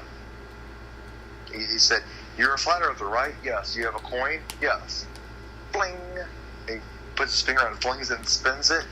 There you go. There's your flat existing plane of your idea of flat earthing and the idea of the earth being a sphere, all within one motion. And he goes on for 2 hours telling the flat earthers, you're not wrong for believing the earth is flat because we're standing on flat surfaces. But here's why the circle people believe they're existing. Because you guys are woke enough to believe that we're on a flat surface. But they're woke enough to say, well, science says this. Well, here's your middle ground. This coin is a flat 2D object that with enough effort becomes a three-dimensional object. He basically says enough flat earths make a sphere, and the axis is what's making it spin. So he basically takes both science ideas and make them one thing, and says you're not wrong, but you're not right either. And he does that to both sides. He takes a globe and he puts it in his metal press, and it gets pressed into a disc. You're not wrong, but you're not right either. He uses the best methods to show both sides they're both right. And let's not sit here and worry about it, who's more right than the other, because the world is nigh, and when everything turns to shit and everyone's gone, it's going to get destroyed anyways, and maybe even reset, or maybe never again. When we're on the afterlife or in limbo, who cares? No one's going to care whether the earth is flat or not. We're all going to be dead. That's what basically his point is. It doesn't matter squabbling over petty things when every day we lose billions of people every day, every second, every hour, every second, someone dies. of something. We all know this, we all accept it, but it's every day, every second, someone has died. But, the same thing, same time, every second, a baby is born to take the place in this big, of course you call it a circle of life. So, does it matter that the world's flat or round? No, it doesn't matter. You can look at a globe all you want in a space telescope and see the Earth could be flat. I mean, it's just what you think. Does it mean we need to start a war over pride of any kind, or which country is better than the other country and let's nuke everybody? No. Fuck no. In the end, we all are gonna die, and in the end, every second someone is born and another person dies to fill that place. He basically closes, I'm actually quoting a lot of his shit. The world is a really big factory. Our whole existence is a factory. When one worker dies, another one takes his place. Those workers don't have time to care about religion, or whose religion is better, who has the best country power, who has the best nukes, who has a bigger dick, who has the most livestock, who thinks the world's flat or otherwise. He says it does not matter. The assembly line keeps moving. When someone dies, another one's born to take the place. And this is every second this happens. Or are you going to take the helm and do your job? Or are you going to spend more time making your boss, whatever higher power, whatever is controlling our existence, are you going to give him a hard time fighting with other co-workers about petty beliefs that no matter what, none of them matter? Or are you going to do your job and get your bonus, which is, I guess, afterlife? I don't know really what he means. He doesn't touch on anything at all. He makes the most blandest, white background, jokingly lol, COPPA compliant YouTube videos you could ever imagine within these chats. They only last about a few minutes to an hour. And he's working while he's saying them. Because again, time and tide waits for no man. The sun does not stop dancing with the moon because you want to stay, because you have to get up at night and do your night shift because you're working in the graveyard. The world does not stop turning when your great-grandmother passes away, when your pet passes away. Life goes on. I agree with everything he said. As controversially bland as it is, I agree with everything he said. Who cares if the zombie apocalypse may happen? Who cares if World War III goes on? He says all of that because man is faulted from the beginning, and the concept he says no one's perfect, and we're all faulted to an opinion. It's a fault, not a perceiving of good or a good thing. We all are faulted for having an opinion. Everyone is. Therefore, some people think they developed the "I'm better than everyone else" thing, whether you be a leader of a country or someone who believes flat earthers are a thing, or they believe aliens are real over zombies, or zombies over aliens, or the list goes on and on. He says that is a human's fault of an opinion being factual evidence. And he goes on, and I can literally get him to pop off his own little sermon. Afton's Guide to Life, not the Book of Life, Guide to Life. It's Life for Dummies. He's actually writing a book called that right now. William Afton's Guide to Life itself. And that whole thing is all those lessons into one book. Proving left and right. He even tells you to do things. He actually breaks that the pages' boundaries and says, hit yourself in the head with the hammer. Okay. Did you do it? If you did, you were dumb enough to hear me say so in a book, and you were crazy enough to do it. Did it hurt? Good. If it hurt, you're human. If it didn't hurt, you need to go to the hospital because you probably don't have long left. He proves physical points. He proves meta points, like the fact that space is space, and you can't live in it because we need oxygen. Until the world says, screw oxygen and gravity, we're staying on the ground, people. There's no reason to go to Mars. He literally just flat out ditches everything we know as an existence and crushes it in a paper ball. And he says, there you go. And he pulls it back out, and here's my book. He knocks on religion. He knocks on everything. Again, like I do with the faction. I hate every faction for one specific thing they do. Therefore, what can I do? Make jokes and not feel bad that I'm hurting someone's feelings about their in-game faction. And I can do this with any game. I can make a hell of a lot of jokes about Spartan armor and Halo versus the Flood. Because, again, I'm just biased. I'm sinisterly biased, as he calls it. I'm so not caring of what's going on, and it doesn't matter to me at all that I can make fun about the Enclave and call the Vault Nazis and tin can opinions around and make everyone think what we want them to think. How did that work for Hitler? I don't think it worked very well when he saw that he failed in his last days and he realized America's coming, what did he do, Rambai? What did he do? He killed himself. So what does that tell you? There goes a charismatic leader who was charismatic for how many years? All of World War II? And in one single hour, all of that was crumpled because of human fault of opinion and sacrifice. We can't say that the soldiers were wrong. One guy said, my opinion is right, and I'm going to take over the world to prove it's right. What did not happen? He didn't take over the world. He left 5% untouched. Yep. We'll just say that. He left 5% untouched. He shot himself in the foot. I dare anyone in the chat to sit here and try to prove me wrong.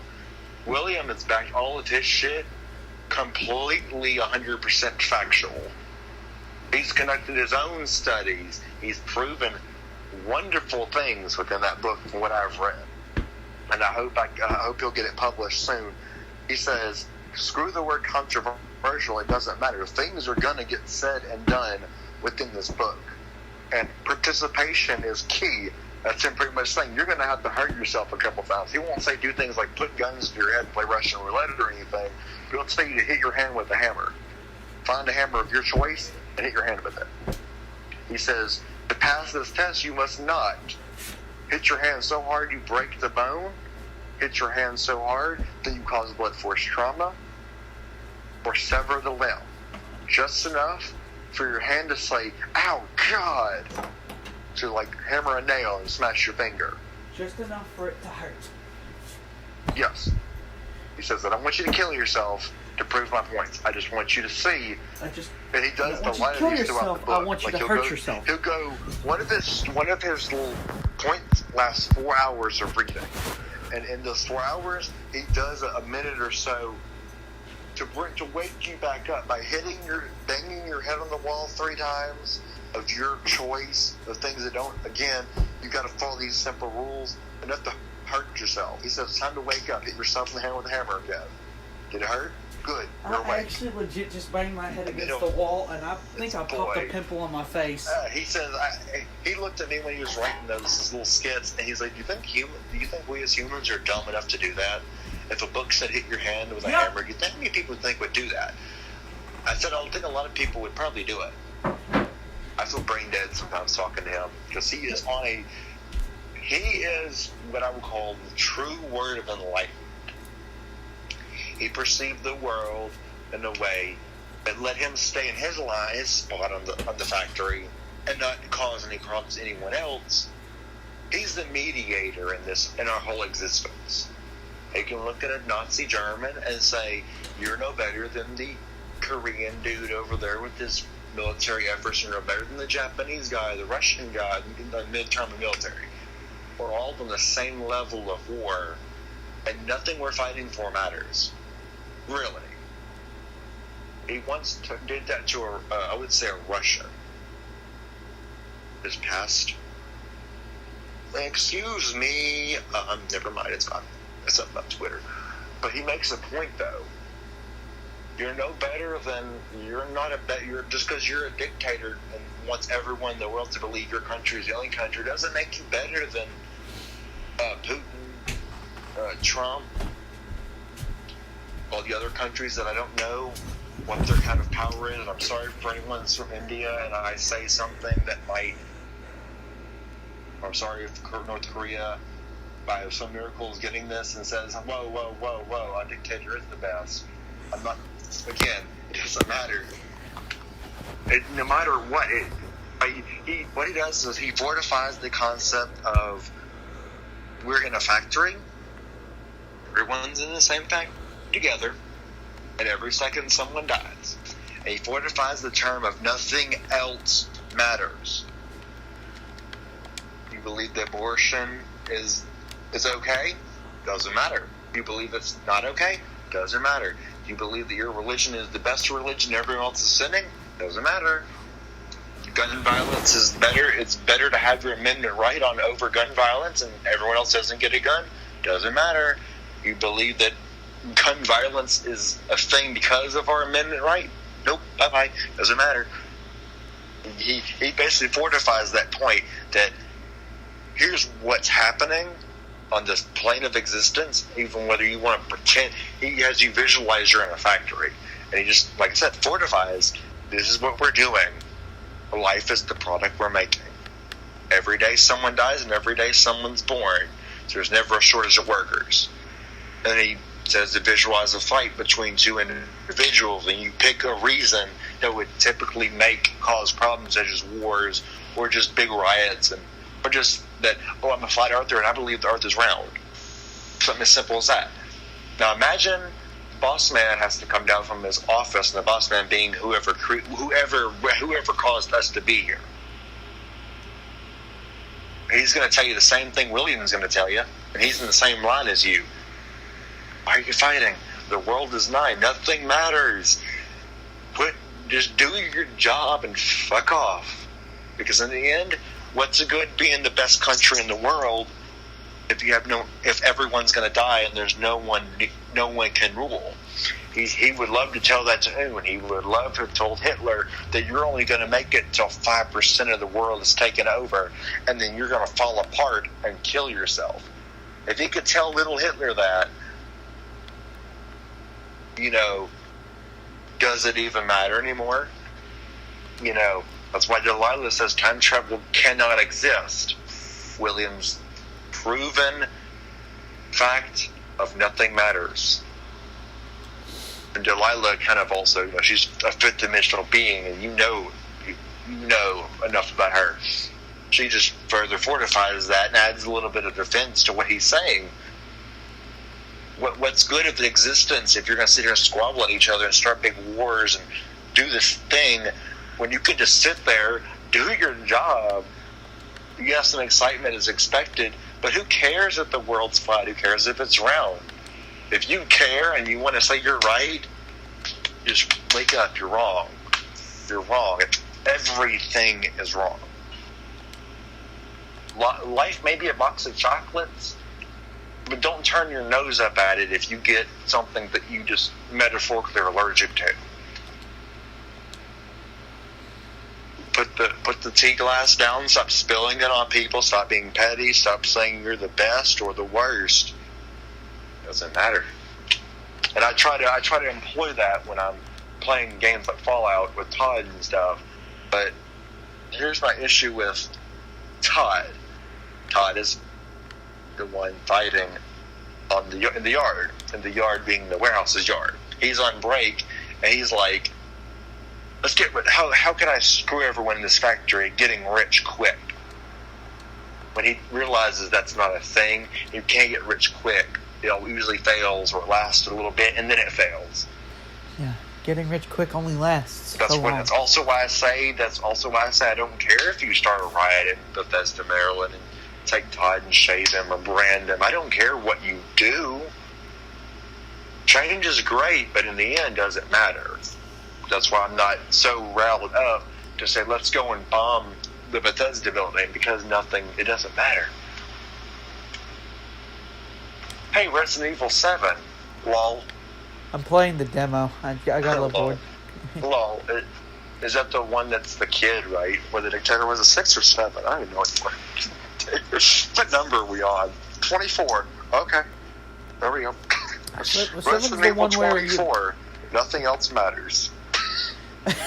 Yeah. You know what I thought was funny about the whole game within itself? Resident Evil, and an ad number here. What are the 2 words they used for the title of anything they could have used? Dictator simulations, dictator stopping simulator, cultist stopping simulator.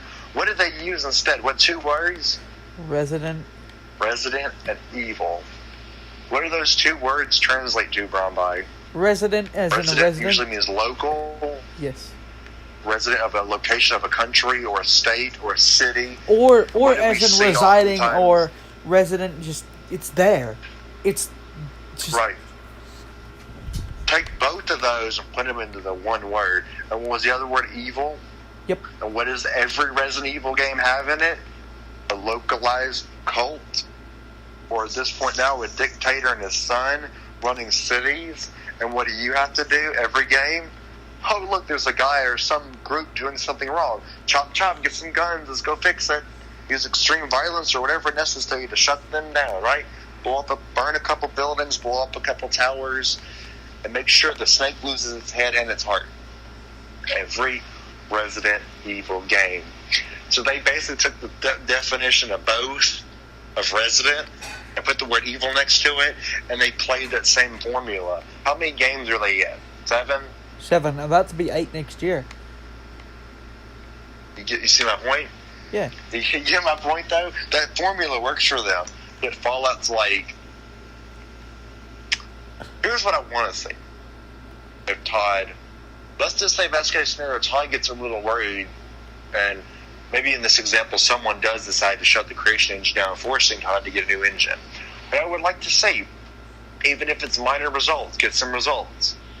If he stays to make more games and he's not so traumatized by the community he stays, maybe the next few games could be not a collab, but with the community in mind. You don't have to sit here and change your entire gameplay. Fallout was great in the story, and making 76, 25 years post-war and bombs dropping, that's what I like about this game. What I don't like is Todd not doing, and just adding shit in.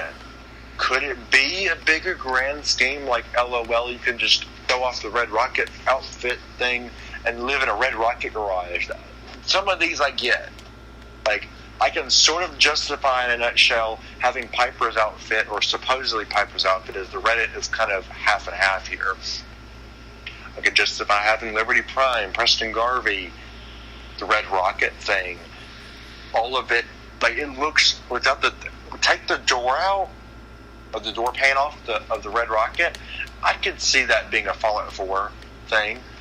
Again, I can justify those as the game saying, while it's 25 years after the bomb drop, we know he's not alive yet. We know she's not alive yet. But who is to say that this is just a nod back to, remember the good old days when laser muskets were the musket? And tanks ran on 4 different treads and had 2 barrels. It's just the do you remember the good old days moment. Yeah. If you put the it doesn't matter scenario in and still put the effort in to change some things, I think a lot of people would enjoy the game a bit more. I play this game every day. I'm trying not to, but what am I gonna do? I'm not gonna go and bomb Bethesda or do something super radical like hack the system. But if it happened, I would also be like, well, it must have had to happen to prove a point or help the cause. I just hope that anyone that takes on the helm with us and joins the masses won't make it to be where violence is the only way. We don't want violence being the only way. We're not raiders, people. We're players who We are not raiders. We are our Vault game. Tech. Right. If violence is needed, it better be legal violence. It better not be, run in there, let's bomb Bethesda because Bethesda didn't, give us what we wanted. Please, be civil. We just want change. We don't want death. We want change. We want change. A lot of people might be getting that weird idea in the back of their mind, but I could get change and kill everybody. No. No. Not right. And to you, whoever says that, I get a hose and spray you. No. Yeah, no. Bad rioter. Bad. You're asking to get tear gassed, hand grenaded, sandbag blasted with a shotgun, or even then shot by the police. You're asking for it. No bombs, no guns. If you want to make guns involved, make a couple mock versions of the pipe pistol like I see people do Nerf guns, and do a LARP. And LARP the hell out of everything, live action and role play. Do that a couple times as Preston Garvey and the Minutemen, and go to Maryland and do that. Go as your own version of your character and make yourself a Lego LMG and run around and live action role play in Bethesda, Maryland. I think that would be a funny way to get our point across that the game needs to change. Instead of saying have a couple rioters dress up like Scorch that says dad needs a job, block the bot. But instead of chanting about that, chant about the change of the game. I think a lot of people would find it comical, and they can't kill you over a Lego or a Nerf gun that looks like a Fallout gun but should be painted accordingly. They can't kill you over a LARP weapon as long as you're doing it right. I feel like that'd be kind of funny, though, to not be trespassing, doing your thing, and existing like a bunch of damn weirdos like we all are as a human species. We're wonderful little weirdos. White or black Preston Garvey and saying, General, another settlement needs our help. And the person's like, who the fuck are you? General, I was thinking you would love me back and have maybe you could love me back and give me some good stuff. Propose to someone he's actually in love with. That would have been so cute, so funny. And doing it in Bethesda, Maryland, or hell, West Virginians can do it. Go. I wish you would do some of that shit, man.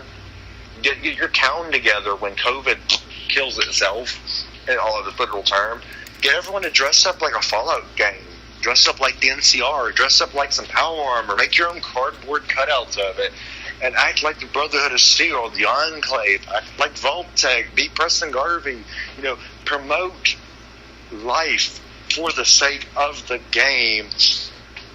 And at the same time, send it to Todd and say, this is what your games did for us, but, and then give him a reason to,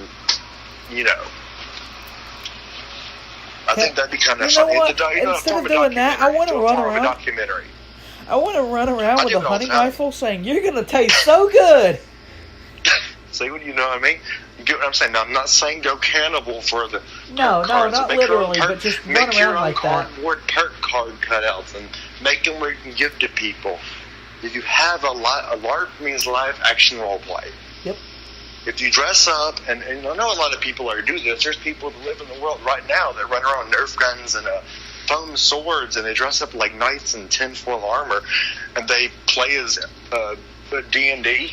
They do it all the fucking time. I call it giant chess, because you're the knight or the rook. Oh, I'm a jester. Be fun, get creative, just don't hurt anybody. But you see what I mean? We could have a Brotherhood of Steel fair playing ground RP in West Virginia where people are running around in like cardboard box armor. You know how kids would do. Cardboard boxes, semi-automatic Nerf guns running around screaming something like Hail Modus and making it comical, like a funny documentary right out of a World War II film where the guy is like, this is grim, the water's turning red. Yeah, man, I didn't think this war would have been that bad. Oh God, it's turning purple now, what do we do? Get it? A World War II diversions, Fallout style. Oh wow, look, there's a little blue robot running around. Like if someone built a robot of a Liberator in the game and makes it real. I was like, I don't even think I was trained for this at boot camp, man. We didn't even go to boot camp. Grimes' Nerf gun. We came to win this war, and we will not fail. For Modus! And just completely weird. Make documentaries, and at the end of each documentary, thank Todd. Because without Todd, that wouldn't... We kind of have a starting point in the timeline. We have a starting point, But currently, as far as games go, it's the end until more games are added. I'd do it. I got Nerf guns. Yeah, lots of Nerf guns. I'm a strange person. Oh well, but you get my point. There's nothing stopping you from doing it, and besides society's saying that's not okay. Well, you know what? If you give a business enough of a headache as a company, and you let COVID stress people out enough, you'd be surprised what LARP will do for that stress. If the company just said, hey, shut the sales down, we're going on vacation, let's go have something fun. Nerf HVZ. It's for everyone. You're going to taste so good. Oh, God, no. Yes. Are you? I wouldn't be surprised if someone did a Fallout RP and had G-Man walking around with the briefcase. What's in the briefcase? My nuclear winter lunch codes. You want them? No, you're fine. He opens it up and it's just juice pouches and perk cards made of cardboard printed on it. Like, told you. It's all good. You can have one. We can be funny. We can be non-canon. We can be us. And again, here's one thing I want to mention that's part of that, in a way, a part of the triangle on the community level. The community is moved enough for their game, and they really love their game, that they're willing to dress up and make detailed armor for like E3, Comic-Con. What was that one where you go and there's people walking around in giant hunks of actual power armor chassis and electric moving hands, can hold homemade Gatling lasers that don't do anything but shoot fancy schmancy lights, like they're like glorified laser pointers. You know, that's what I mean, is when you love the game so much, you'll go to Helvetia every year and chant something in demonic runes and a jester's mask made of tinfoil. You know, you'll celebrate the game. I know that William, last time me and him went to Vegas, he went wearing he made a NCR Ranger outfit. And he made the chest piece actually ballistic resistant. But what was it made of? A purple amethyst style steel plating. And it didn't say Arizona Police Department, which is, NCR. It said Afton Bionics and Robotics Police Force, or Security. It's Afton Security. I thought it was funny as fuck because he walked around, his visor did all the things in the game, and he's like, move along, civilian. Every time you walk past one of the bartenders, he had dialogue. He did this, guys. The man of Nothing Else Matters managed to do this and look interesting while doing it. He walked around, he sat down in one of the bars in the casino, and the bartender's like, what can I get you? And he says that at a time like this, you'd be begging for a nuclear winter. Would that be a beer or whiskey? I'll take a bourbon. He never broke character. He enjoys the Fallout games. And he's, like me and you, disgusted at what's happening, but in a way, still willing to keep it friendly and still willing to stick around. Does that mean that just because Todd's being shit at his job, does that mean I hate the dude? No, I just think he needs a little help. In a small way, could use a little bit of guidance. From the community and everyone else could all use guidance. I don't hate the dude. I don't want to see him dead. I don't want to see anyone else in trouble or hurt. Maybe I might want to see him face a little bit of prison charges, but that could be negotiated, of course. Right. So you see my point. Because I'm not going to lie and say they may have a bunch of bootlickers and they may have a bunch of people that are against it, but you can't lie. You'd be lying to everyone if you said that they have no true fans. No day oneers, no beta players, no testers, no modder community, none of the ones that do give their honest comment and Bethesda listens to. You can't say that those don't exist, because they do.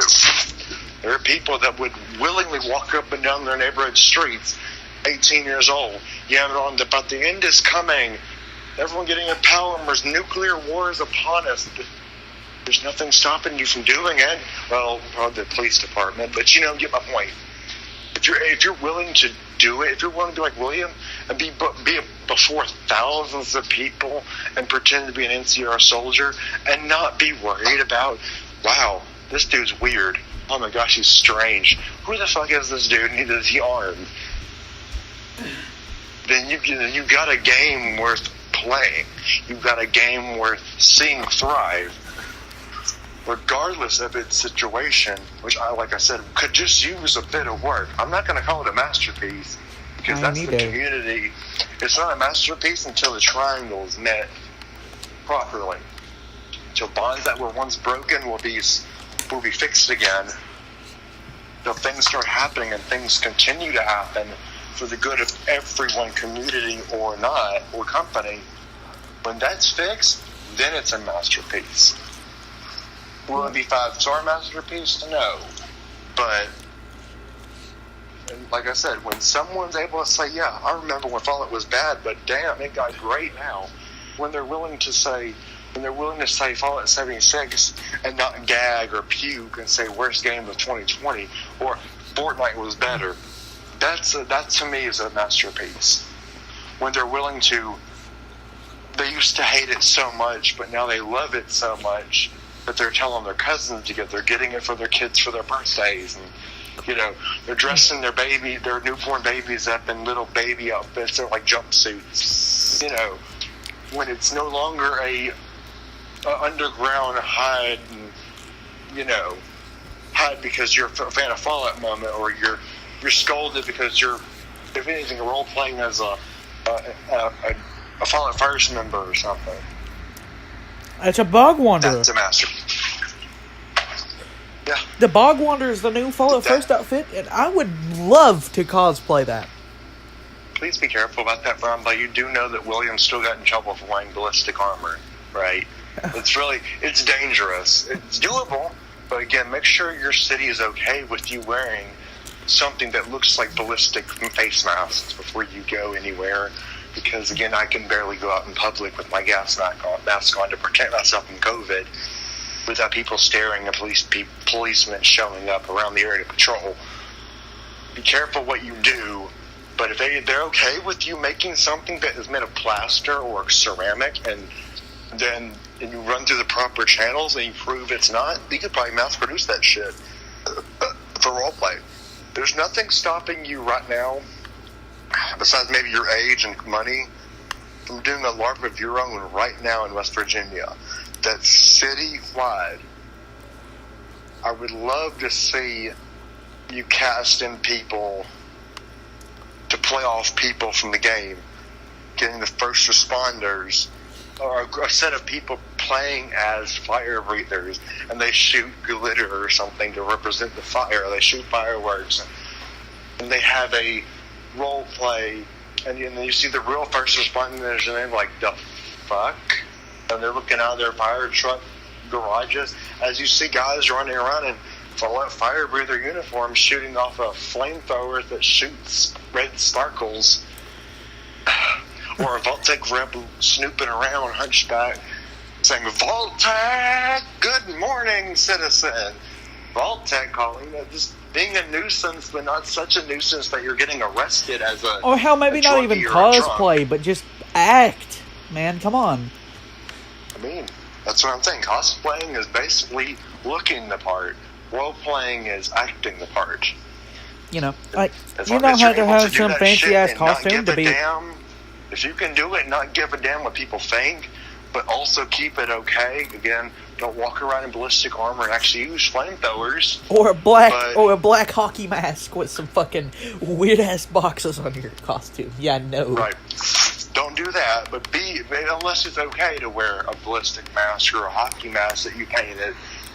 Don't use real weapons. Maybe use Nerf guns, paintball, airsoft. But make sure whatever you do for these role plays, make sure it's everyone friendly. Be thinking that, imagine again, if you pick a timeline, let's say just the whole Fallout timeline from the 76 to present day, which would be Fallout 4, you got to imagine someone's going to dress up like the husband or wife from Fallout 4, and they're going to have a baby in a Vault-Tec jumpsuit. Someone will eventually do that and be creative and do that, and they'll call him, they'll say, hello, my name is Sean, not really, it's Tyler, or something.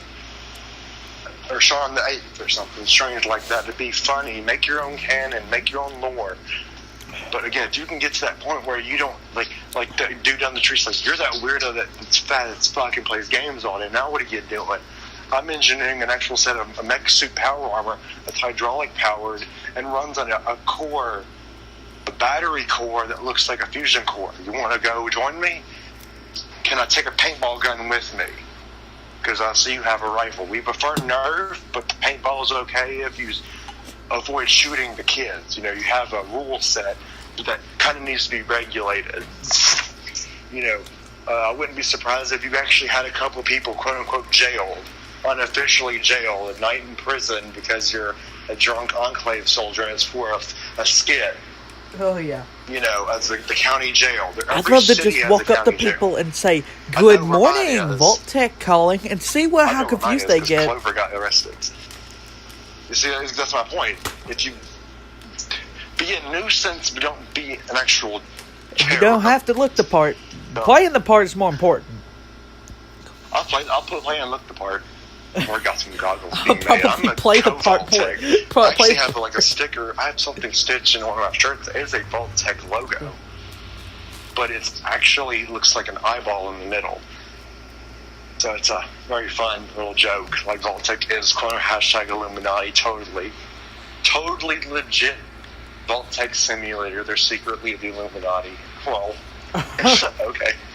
Lol. From the company that is Vault-Tec, we bring you the LOL simulator. I don't know. Maybe. Try it. Sure. Maybe. Nothing anymore. Please. Yeah. Sorry. It's her. Ooga booga. Vault-Cat. He's like, fuck you. It's hot in here, Tiger. Hey, it's 75 down here. I'm going to sit in the kitchen floor. Because that's what the pets do all the time. I catch Willow doing it. And I'm like, how do? And then Alaska just walks in and flops down and starts panting in front of the fan. I'm like, how don't do? Explain. It's like, it's hot, damn it. Please, AC, hell.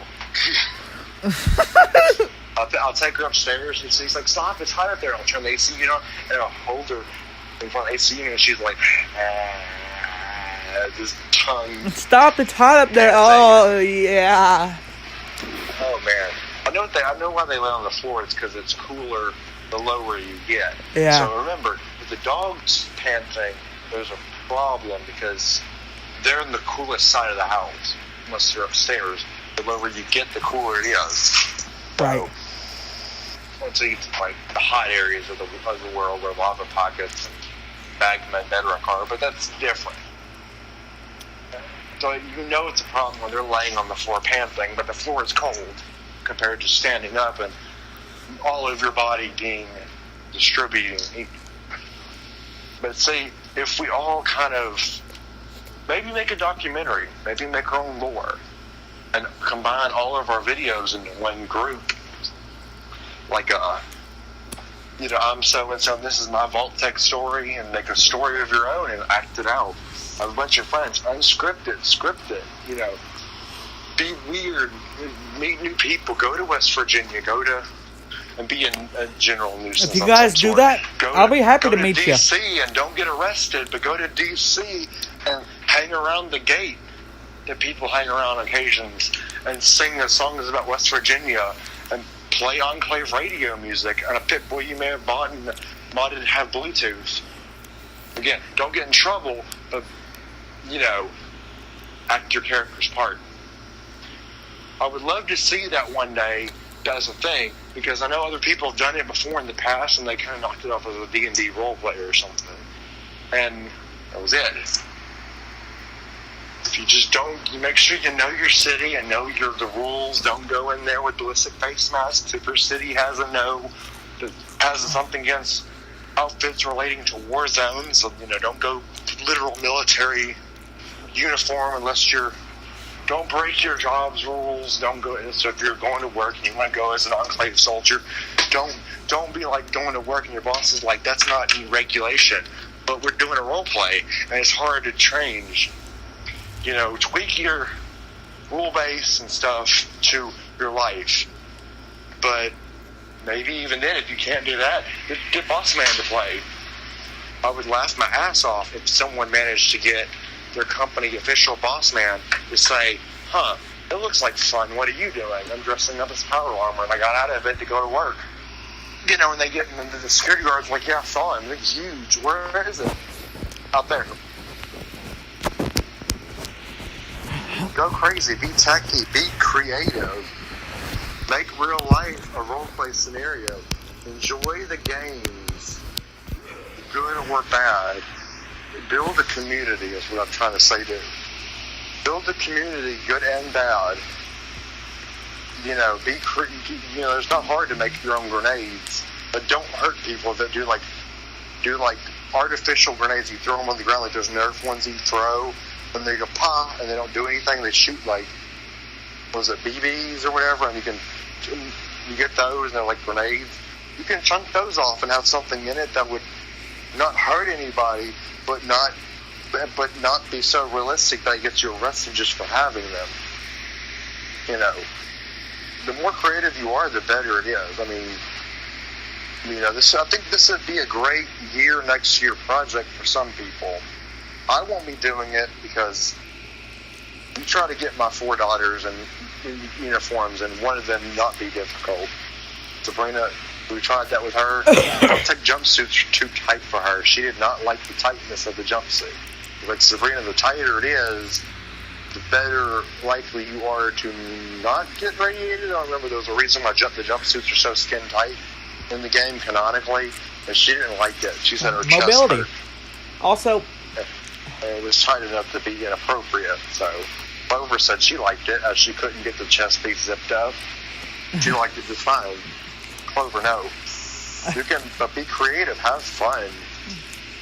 You know, I could see someone using bottle caps as a currency as well. Make a new Coca-Cola system. That's what I'm going to do. I'm going to get some bottle caps and be like, here you go, here's your payment for doing my job. And they're just going to, like, hey, I didn't do anything. But don't actually do that in real scenarios. Do it like, meet a guy who's selling bubble gum right out of the store. He paid for it. But find a way where it's not for individual sale, or it's more of a trade moment. There's a way you can likely get around that, because I know you can't buy sticks of gum and resell the whole pack. But does it count as a sale if you traded it for bottle caps? I mean, there was that one guy who collected nothing but bottle caps to buy Fallout 4. The world is plagued by COVID right now, and people are getting scared to live. Some way or form, there's some guy somewhere that's afraid of his life with and without COVID. You know, people like us need to get out and do things.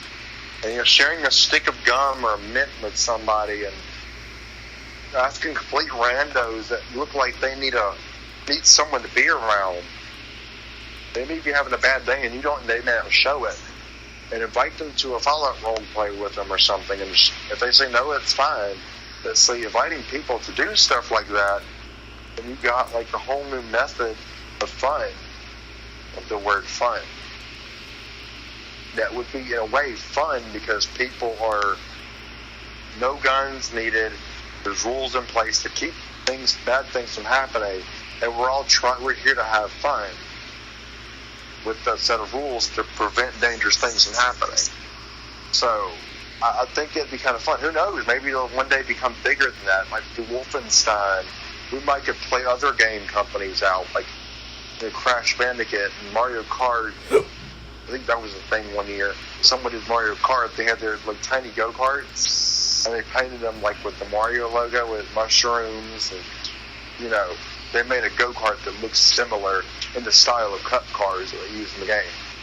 They raced around their neighborhood, or they were doing like tricycles or something weird. It's if you enjoy something you play, there's a role-play group that probably exists that will play with you. I went to a couple D&D matches one year that were LARP or otherwise. I played Magic the Gathering in my middle school, high school years, and I had no problem with it. My sister has some kids at her school that have a club. When I was a kid, in middle school and high school, the club had to be knowledge based. It couldn't be. It had like math club, book club. There was no Nintendo or D&D. And she has one in her school that has a Magic the Gathering club. And they just meet up and they do a little bit of learning, maybe, but they also talk about Magic the Gathering and they play. And the school is like, yeah, that's fine. So, you know. I'm taking my speaker out real quick because my phone's dying. Lo and behold, my phone failed to realize I took my headset out and it escaped the phone. So we're good now, though. Plug in there. But let's see.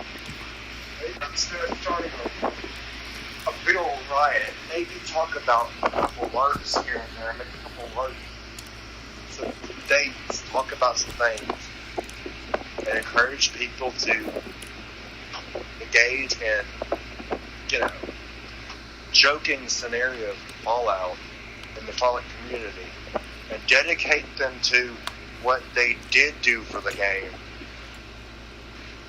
Maybe make a joke about a couple in-game glitches and try to bind the difference between life and game into one thing. Make a joke where a guy all of a sudden dukes a weapon, but this time Todd can't do anything about it. Todd's not the thing. He has two guns. He's like, what do I do now? I just pulled a gun out of a TV screen. What now? You know, be all creative. It would, if you make it completely comical and fun whenever needed, and passive-based gameplay where, yeah, there's a couple fights, but they're not like, oh god, I'm just going to go get a gun now and shoot somebody, or someone ends up getting so into the role play that he gets arrested and he possibly could have been on drugs or an alcoholic, as what they're being accused of doing because they're out there doing it. You know, don't do that. But, you know, have fun. Run with your, like I said, you don't go around with the mask on, unless you know your city wouldn't arrest you for it, because there's some cities that outlaw gas masks, ballistic plate armor, and things like that, unless you're an officer or a riot and controlling division. I can't just run around in my tank fully functioning like it is without fixing the guns and making it where, hey, let's not do that because logic says don't and otherwise the law says don't. I'll get arrested. I'll be a war. It's a war machine. I have to make it into a vehicle. What did I do? I won't say, but I know it's in the legal standard. Barely, but it is. It runs like diesel. It's expensive, man. Oh boy. Let's say. I think that'd be kind of funny as well too. And if you get enough people going, hell, you could get a park ranger. You might know a park ranger, and they could jump around and pretend like they're in a Fallout game. They're still doing their job, but every so often they break their actual job character. They're like, "Welcome to Spruce Knob Channels, the best river in West Virginia. We're in like Illinois. I know. Let's go with it. It's fun." And then you get people to join in. I think that would have been funny if you went to Disney World as an NCR Ranger. And it's like, wow, the land of make-believe and magic. I'm so happy. No nuclear winter needed to have fun here, people. Won't take a proof. You know, be creative, be funny, be out there. I'd say someone like that is something that shows me if I was a random watching you in like in your hometown, got your whole fucking city involved with this shit. People were cooperating and doing it right. I can't English today. And it's like a month-long event. What does that tell me for the game that you're going off of? If you're going off of a game, it's that someone somewhere joined forces with other people that liked the game and showed it's worth playing, even outside of the video game, being active but still enjoying your game while you're not on your game. It's fun to me. You know, I've seen people use VR and CGI to stimulate, or they make a holographic dragon. There's a commercial I saw for some kind of tech, holographic dragon, and you had swords and weapons that would injure the holographic dragon. And that was them getting into their getting their Skyrim fix while they were out in their cul-de-sac. Having fun. Right.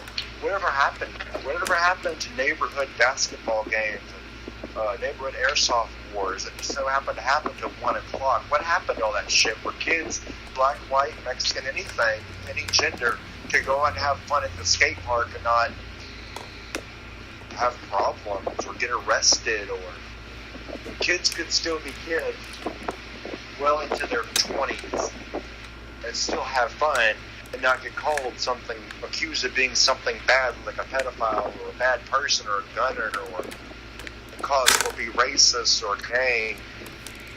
Now it's like when everyone's racist and everyone's sexist and no one can leave their house with COVID, and if they do, they're killers or something. Whatever happened to the old days, man? I miss the old days where one of the kids you didn't even know was like, hey, we've seen you around, we see you going to school here and there. We're short. One guy on the basketball team, we live on yada yada street. Is it okay if we have your son come play basketball with us? You don't get That's that fine shit with me. anymore. That's fine with him. You don't know these people. And nowadays, that's a risk of getting shot. Be on either side. But back then, that was a thing.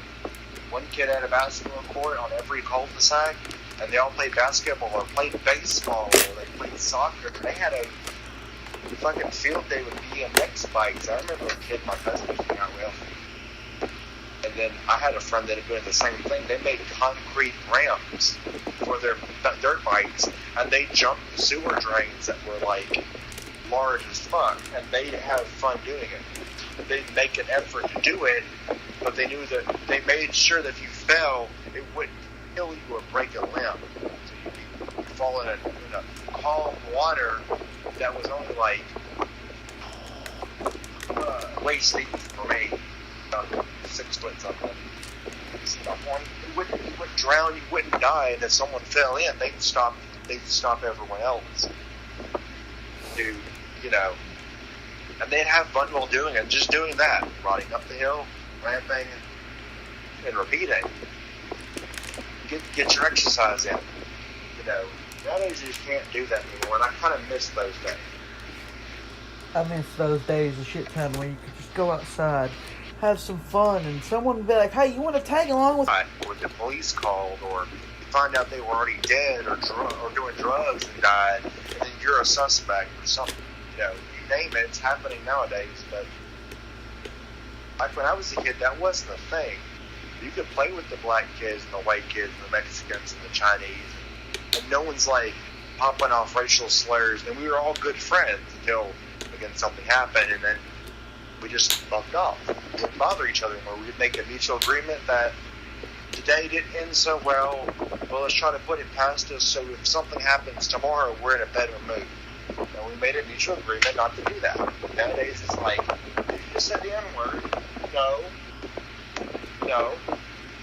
And we're just playing around having a good old time, and one dude gets all offended, and all of a sudden guns and knives are getting pulled. Or someone's sitting there smoking weed and having a fucking field day. Someone gets mad at the dude, and the police are not called. It turns out 4 of them were drunk, 2 were high as a kite, 1 was on LSD, and 8 of them had guns. It's sad. Whatever happened to the Ed and Eddie show made so much sense. It was just a neighborhood of kids. Boop, right there. It's having a field day. Every episode had every character mentioned about every single time. Some of these old 90s shows, when I'm going to go back, I was born in the 90s. I was born in 97. So you see how old I am here shortly. I mentioned Rugrats and Cat Dog. And some of these shows reflected on that kind of lifestyle where you could go and play basketball with anybody. People could have backyard barbecues, not worry about getting shot just for showing up. Hey neighbor, I was going to give you some welcome to the neighborhood cookies, but that's fine. I'll leave you alone. Get off my property. I don't want no trespassers. Nothing was racist back then. There was things that were happening, but everyone was living that American dream sort of style to not give a damn. Kids watch SpongeBob and still retain the mental capacity to go to school and pass. Kids didn't need drugs to play sports and drop out of school early to take care of their family because their family went to if something happened that caused their family to flatline economically. Games were there, but games weren't a need. had an issue, you could talk to your neighbor if it was their fault or if it otherwise, And everyone was under somewhat of a great understanding. Yes, again, there were things that happened in the 90s that were notable to the 90s. But as the Nickelodeon show says, the 90s are all that. So the 90s were all that. The 2000s were I don't know. But then 2010 to 2020 is now, and now 2020, the next big generation of where we didn't think we'd get here. And it's like, well, if the 90s are all that, whoop-de-doo is 2020, new year, let's get weird. And then we're looking back on the 90s like, oh, look, carpet vans, pornos, cute kids shows that depicted life itself as fun and not serious, to 200s, they're looking back on them. Here we are in 2020, and it's like, damn, I didn't think we'd make it past 2010. Here we are in 2020, and what the fuck, 90s and 2000s? And here we are now. Our grandchildren from by are going to be like, Grandpa, what was 2020 like? It was dank. And then you fall asleep, and it's like, oh, what's an Xbox? They won't know about this shit. That's how it's going to give you an idea of what happens. Everything we're going through is, by the time your grandfather is going to be so obsolete, they're not going to know what an Xbox One is. They might know something else like VR. Fortnite might not even be a thing when you're a granddad. If I take care of my technology that I got, I would be surprised. I'm going to my 80s to hear one of my grandkids say, Grandpa Gas had a bunch of little Red Fox kids running around, or cats. My daughters having kids with other humans, and, having their life. And I have like 60 or more grandkids, or something of that nature, And I get to show them how we fought wars, what we use is what we call a car, and see how the world takes us. But then be able to look back and somewhat of a fondness saying, Grandpa, what's an Xbox One? What's this giant thing in the backyard? That's a tank, and Xbox One was a thing to camp and close children and entertainment. That's what we used for entertainment back then. That's what everyone used for entertainment back then. And we get to go on for 4 hours instead of rambling on about the war you served in Iraq or Afghanistan. You're telling them about the great war of games of Fortnite and Fallout and Call of Duty. And they're like, whoa. Being able to roll with the 80s and 90s. And being able to share with my daughters going for them, growing up with children, and then still coming over to visit with their children. And it's like, life, right? Living something forward at the same time every day a person does. Some of them are luckier than others, some of them are not. But what are you going to do with your life? I guess I can close that so I can close some of your videos out on. Because what are you going to do with your life? That's a good question. I think everyone should take home. If you're going to read anything out of these videos, answer that question for yourself. Not for your friend, not for your family. What are you going to do with your life? That's what I want to leave the Vault Tech thing to think about. How will you make it in this big nothing matters world? What will you do to help someone else out? Will you help someone else out? Are you going to be greedy, or are you going to put things beside you to care? Or are you going to let your opinions of something take over? What will you do? How are you going to affect the lives of other people as well as your own? That's a question you probably can't answer one minute done. You also have a life to reflect on every day, I'd say. The future is uncertain. Every day we have a life to reflect on, and we come back and look back, and we think, well, what did I do today that was great or not? We do it every day. Sometimes completely unconsciously. I know that whatever I do, I spend my time trying to not be that one guy that's like, Todd needs to be put on a pike and be violent as fuck, even though I served a tour in Iraq and was, in my early 20s. I'm coming back, and still in my technically early 20s, and anyway, to me, at least. 22, 23, still technically early 20s until what, 26 and up, I would say late. And I don't know anymore because way back when you used to be a kid, way back then, you were a kid until you were 40 and up, and then you were an adult, physically and mentally. Sure. Boop. Tiger, go boop. Boop. Look at that bone. Oh my gosh, a leg. He's like, stop. Love you, Tiger. They got that ripped bone that's in there. Like the lower half of their leg, we have in ours too, and our arms have that weird hole in the middle. It's two bones stuck together or some shit. It's his ankle, and he's like, quit. Ah, that's a foot, leave it alone. And the boop, Tiger. He's like, no boop. No boop. My head. Yes, but you gotta do dishes. But you gotta do the dishes, so you're gonna be over here on the other side of the room.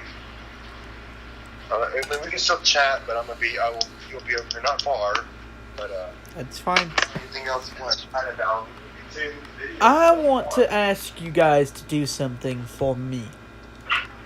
This isn't for gas. This is I'm directly asking you guys to do something. When you get into this game, for those who play, do your good deed of the day. I mean, it doesn't matter. You don't have to do something for people every day, but do your good deed for a day. Just help someone out. Help someone level up. Help someone do something, man. We take this time. We take this time on. Some of us take so much time on earning and taking. Sometimes you need to give back, and sometimes it's good to give back to people who need it. Some of those people could use that stuff more than you could, so. I also want to put in that do your good deed.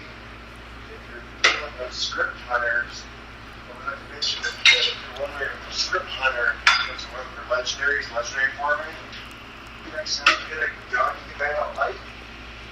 I'm not a simple, non-related. Get a good game offer. Mine would be for remake.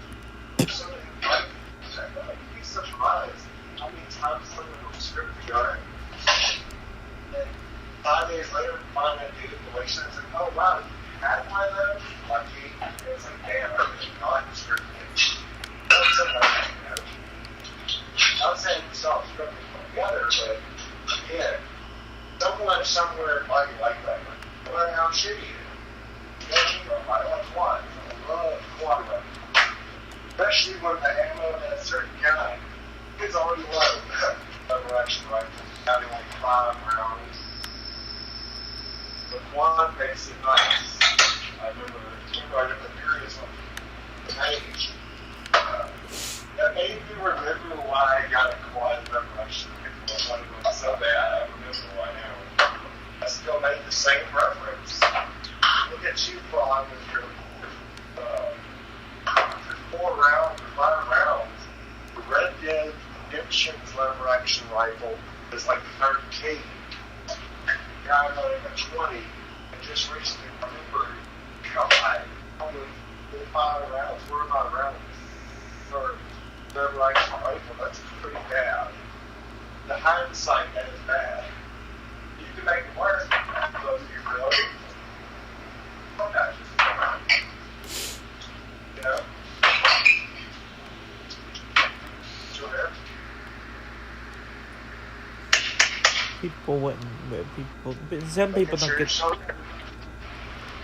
Some people don't get that idea, what you were saying with the script.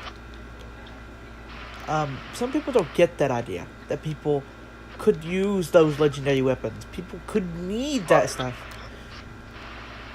I was just saying, right, but they probably didn't hear on your end, but I just wanted to make sure it was very clear. I'm trying to be as clear as possible. But even if it's just a one star, it doesn't matter what level. doesn't matter, level or storage. Just give somebody a legendary weapon. Especially these low levels, man. Come on. They could use some of those lower level legendaries. That's Jake says hello. I'm going to reach up on the top shelf. Some dishes.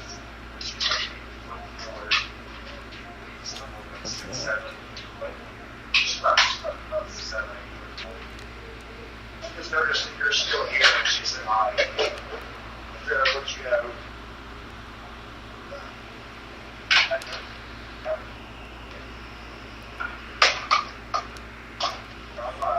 Yep. Yeah, I'm good.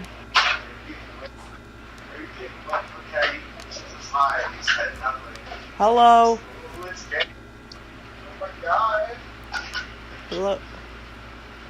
Hello. Hoi. But I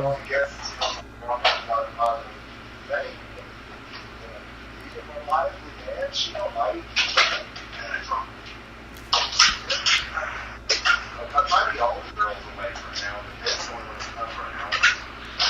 So, Kate Mars, Sabrina Mars, really trying to help James stand up. She was to that age where she's like, that time, James, she's like, yeah, so much trouble. Whatever I can, and she gets an app and she has like 8 hours, she can't.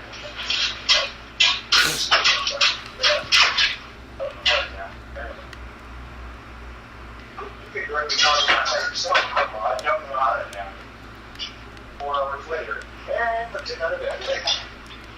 You sleep? Will you? Nope.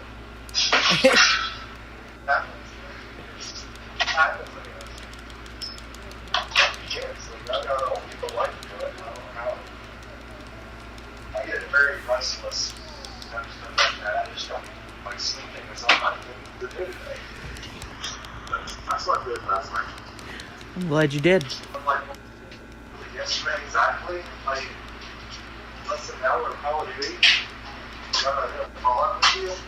Yeah. And I felt light during. I feel like it was sapped of all my existence. I was like, I'm gonna take a nap. Yeah. Nope. I like how I'm married to like, oh hey, get out. Well, okay. It's not that simple. Maybe my parents wrong with that phrase, take a nap. My parents, they lay down in the bed.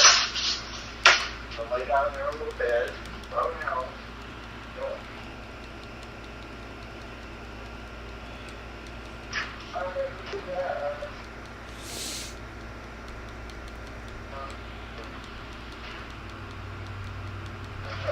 Sharp. I had to put that one there.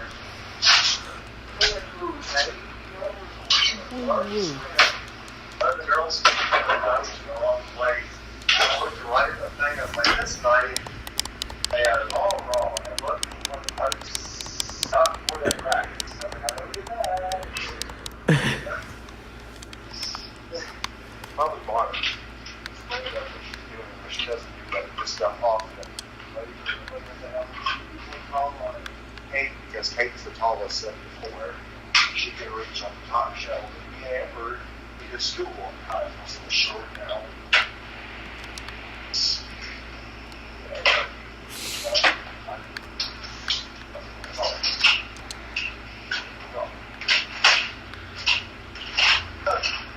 We did, Kate. Yeah. God. What, 3 minutes? Usually takes me minutes out. Later, I get back to talking to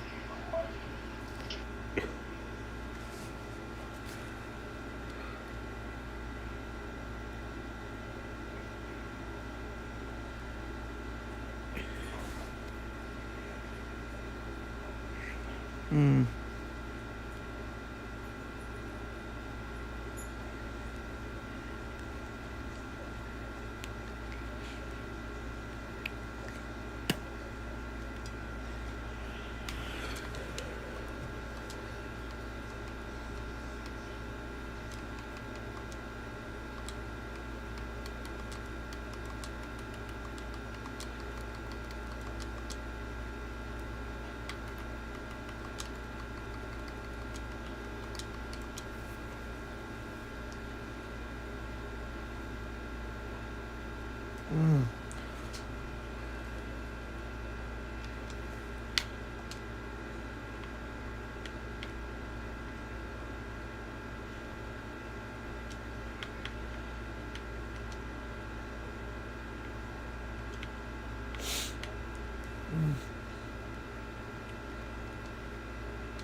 I'm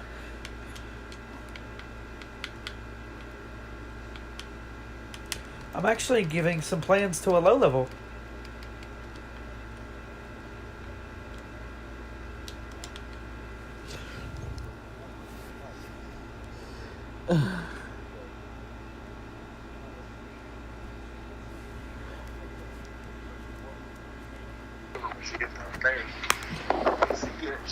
My parents were like, why don't you ever shut your door every time?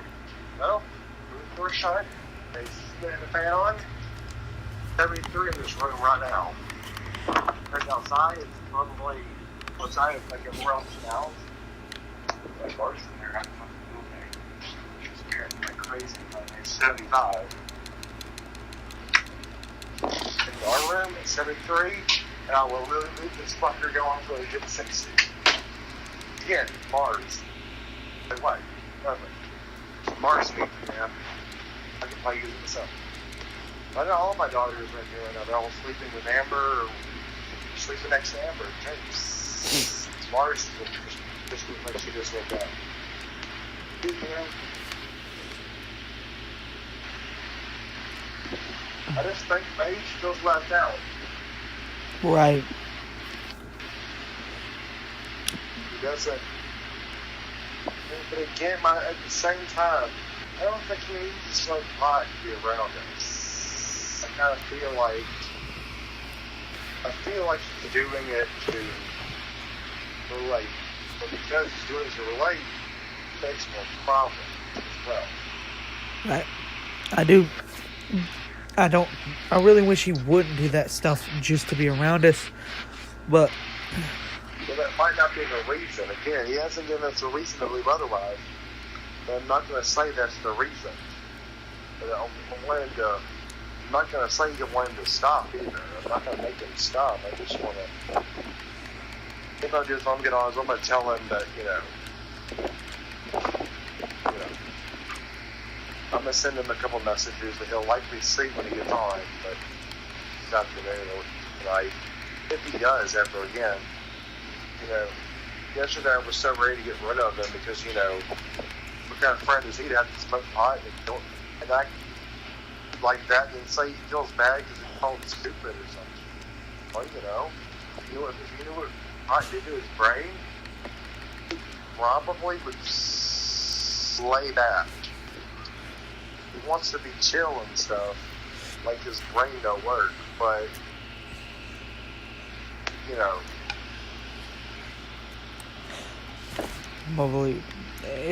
I feel like that stuff got the better of him that night because that, to me, that was out of character for him to do that. Right. Most of the stuff he says is he gets on to be with us. He didn't seem to be so bothered at the time. One of the last things he said to the both of us was, or around us was, "Don't get mad at me, buddy." Like he wanted to stick around. I honestly think that the alcohol and the pot got the better of him.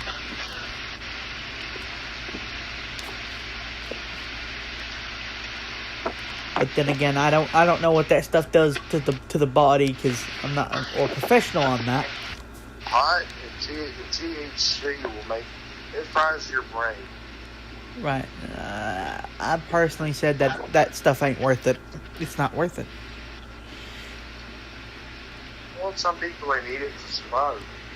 True. I understand that. Just doing it for the sake of doing it ain't worth it. If I need to do it to survive in some sort of way, like let's say those people who have cancer and are puking out their fucking guts, if all it takes is to smoke a joint just to be able to eat without puking your damn guts out, to enjoy a final family dinner or something like that, that's when it helps.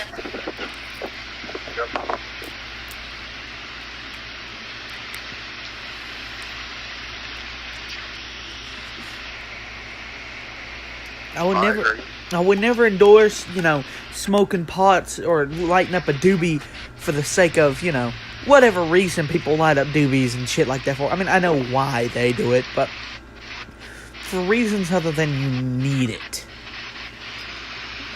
when it's a want, it's a problem. When it's a need, it's a cure.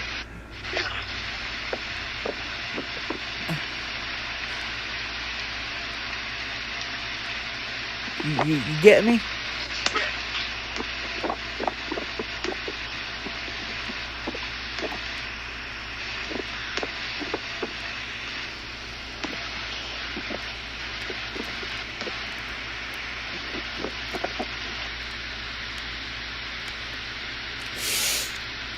Oh.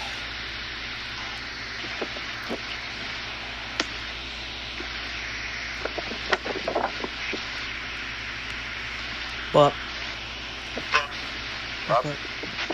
like I said, I just think that stuff got the better of him. I don't really see. Well, I'm talking about Mage here. Yep. Right. That's fine. Well, I sent him a message. He probably won't get it until, tomorrow or tonight or something. But, yeah, Amp and them don't talk anymore. He's playing Fallout Postal, but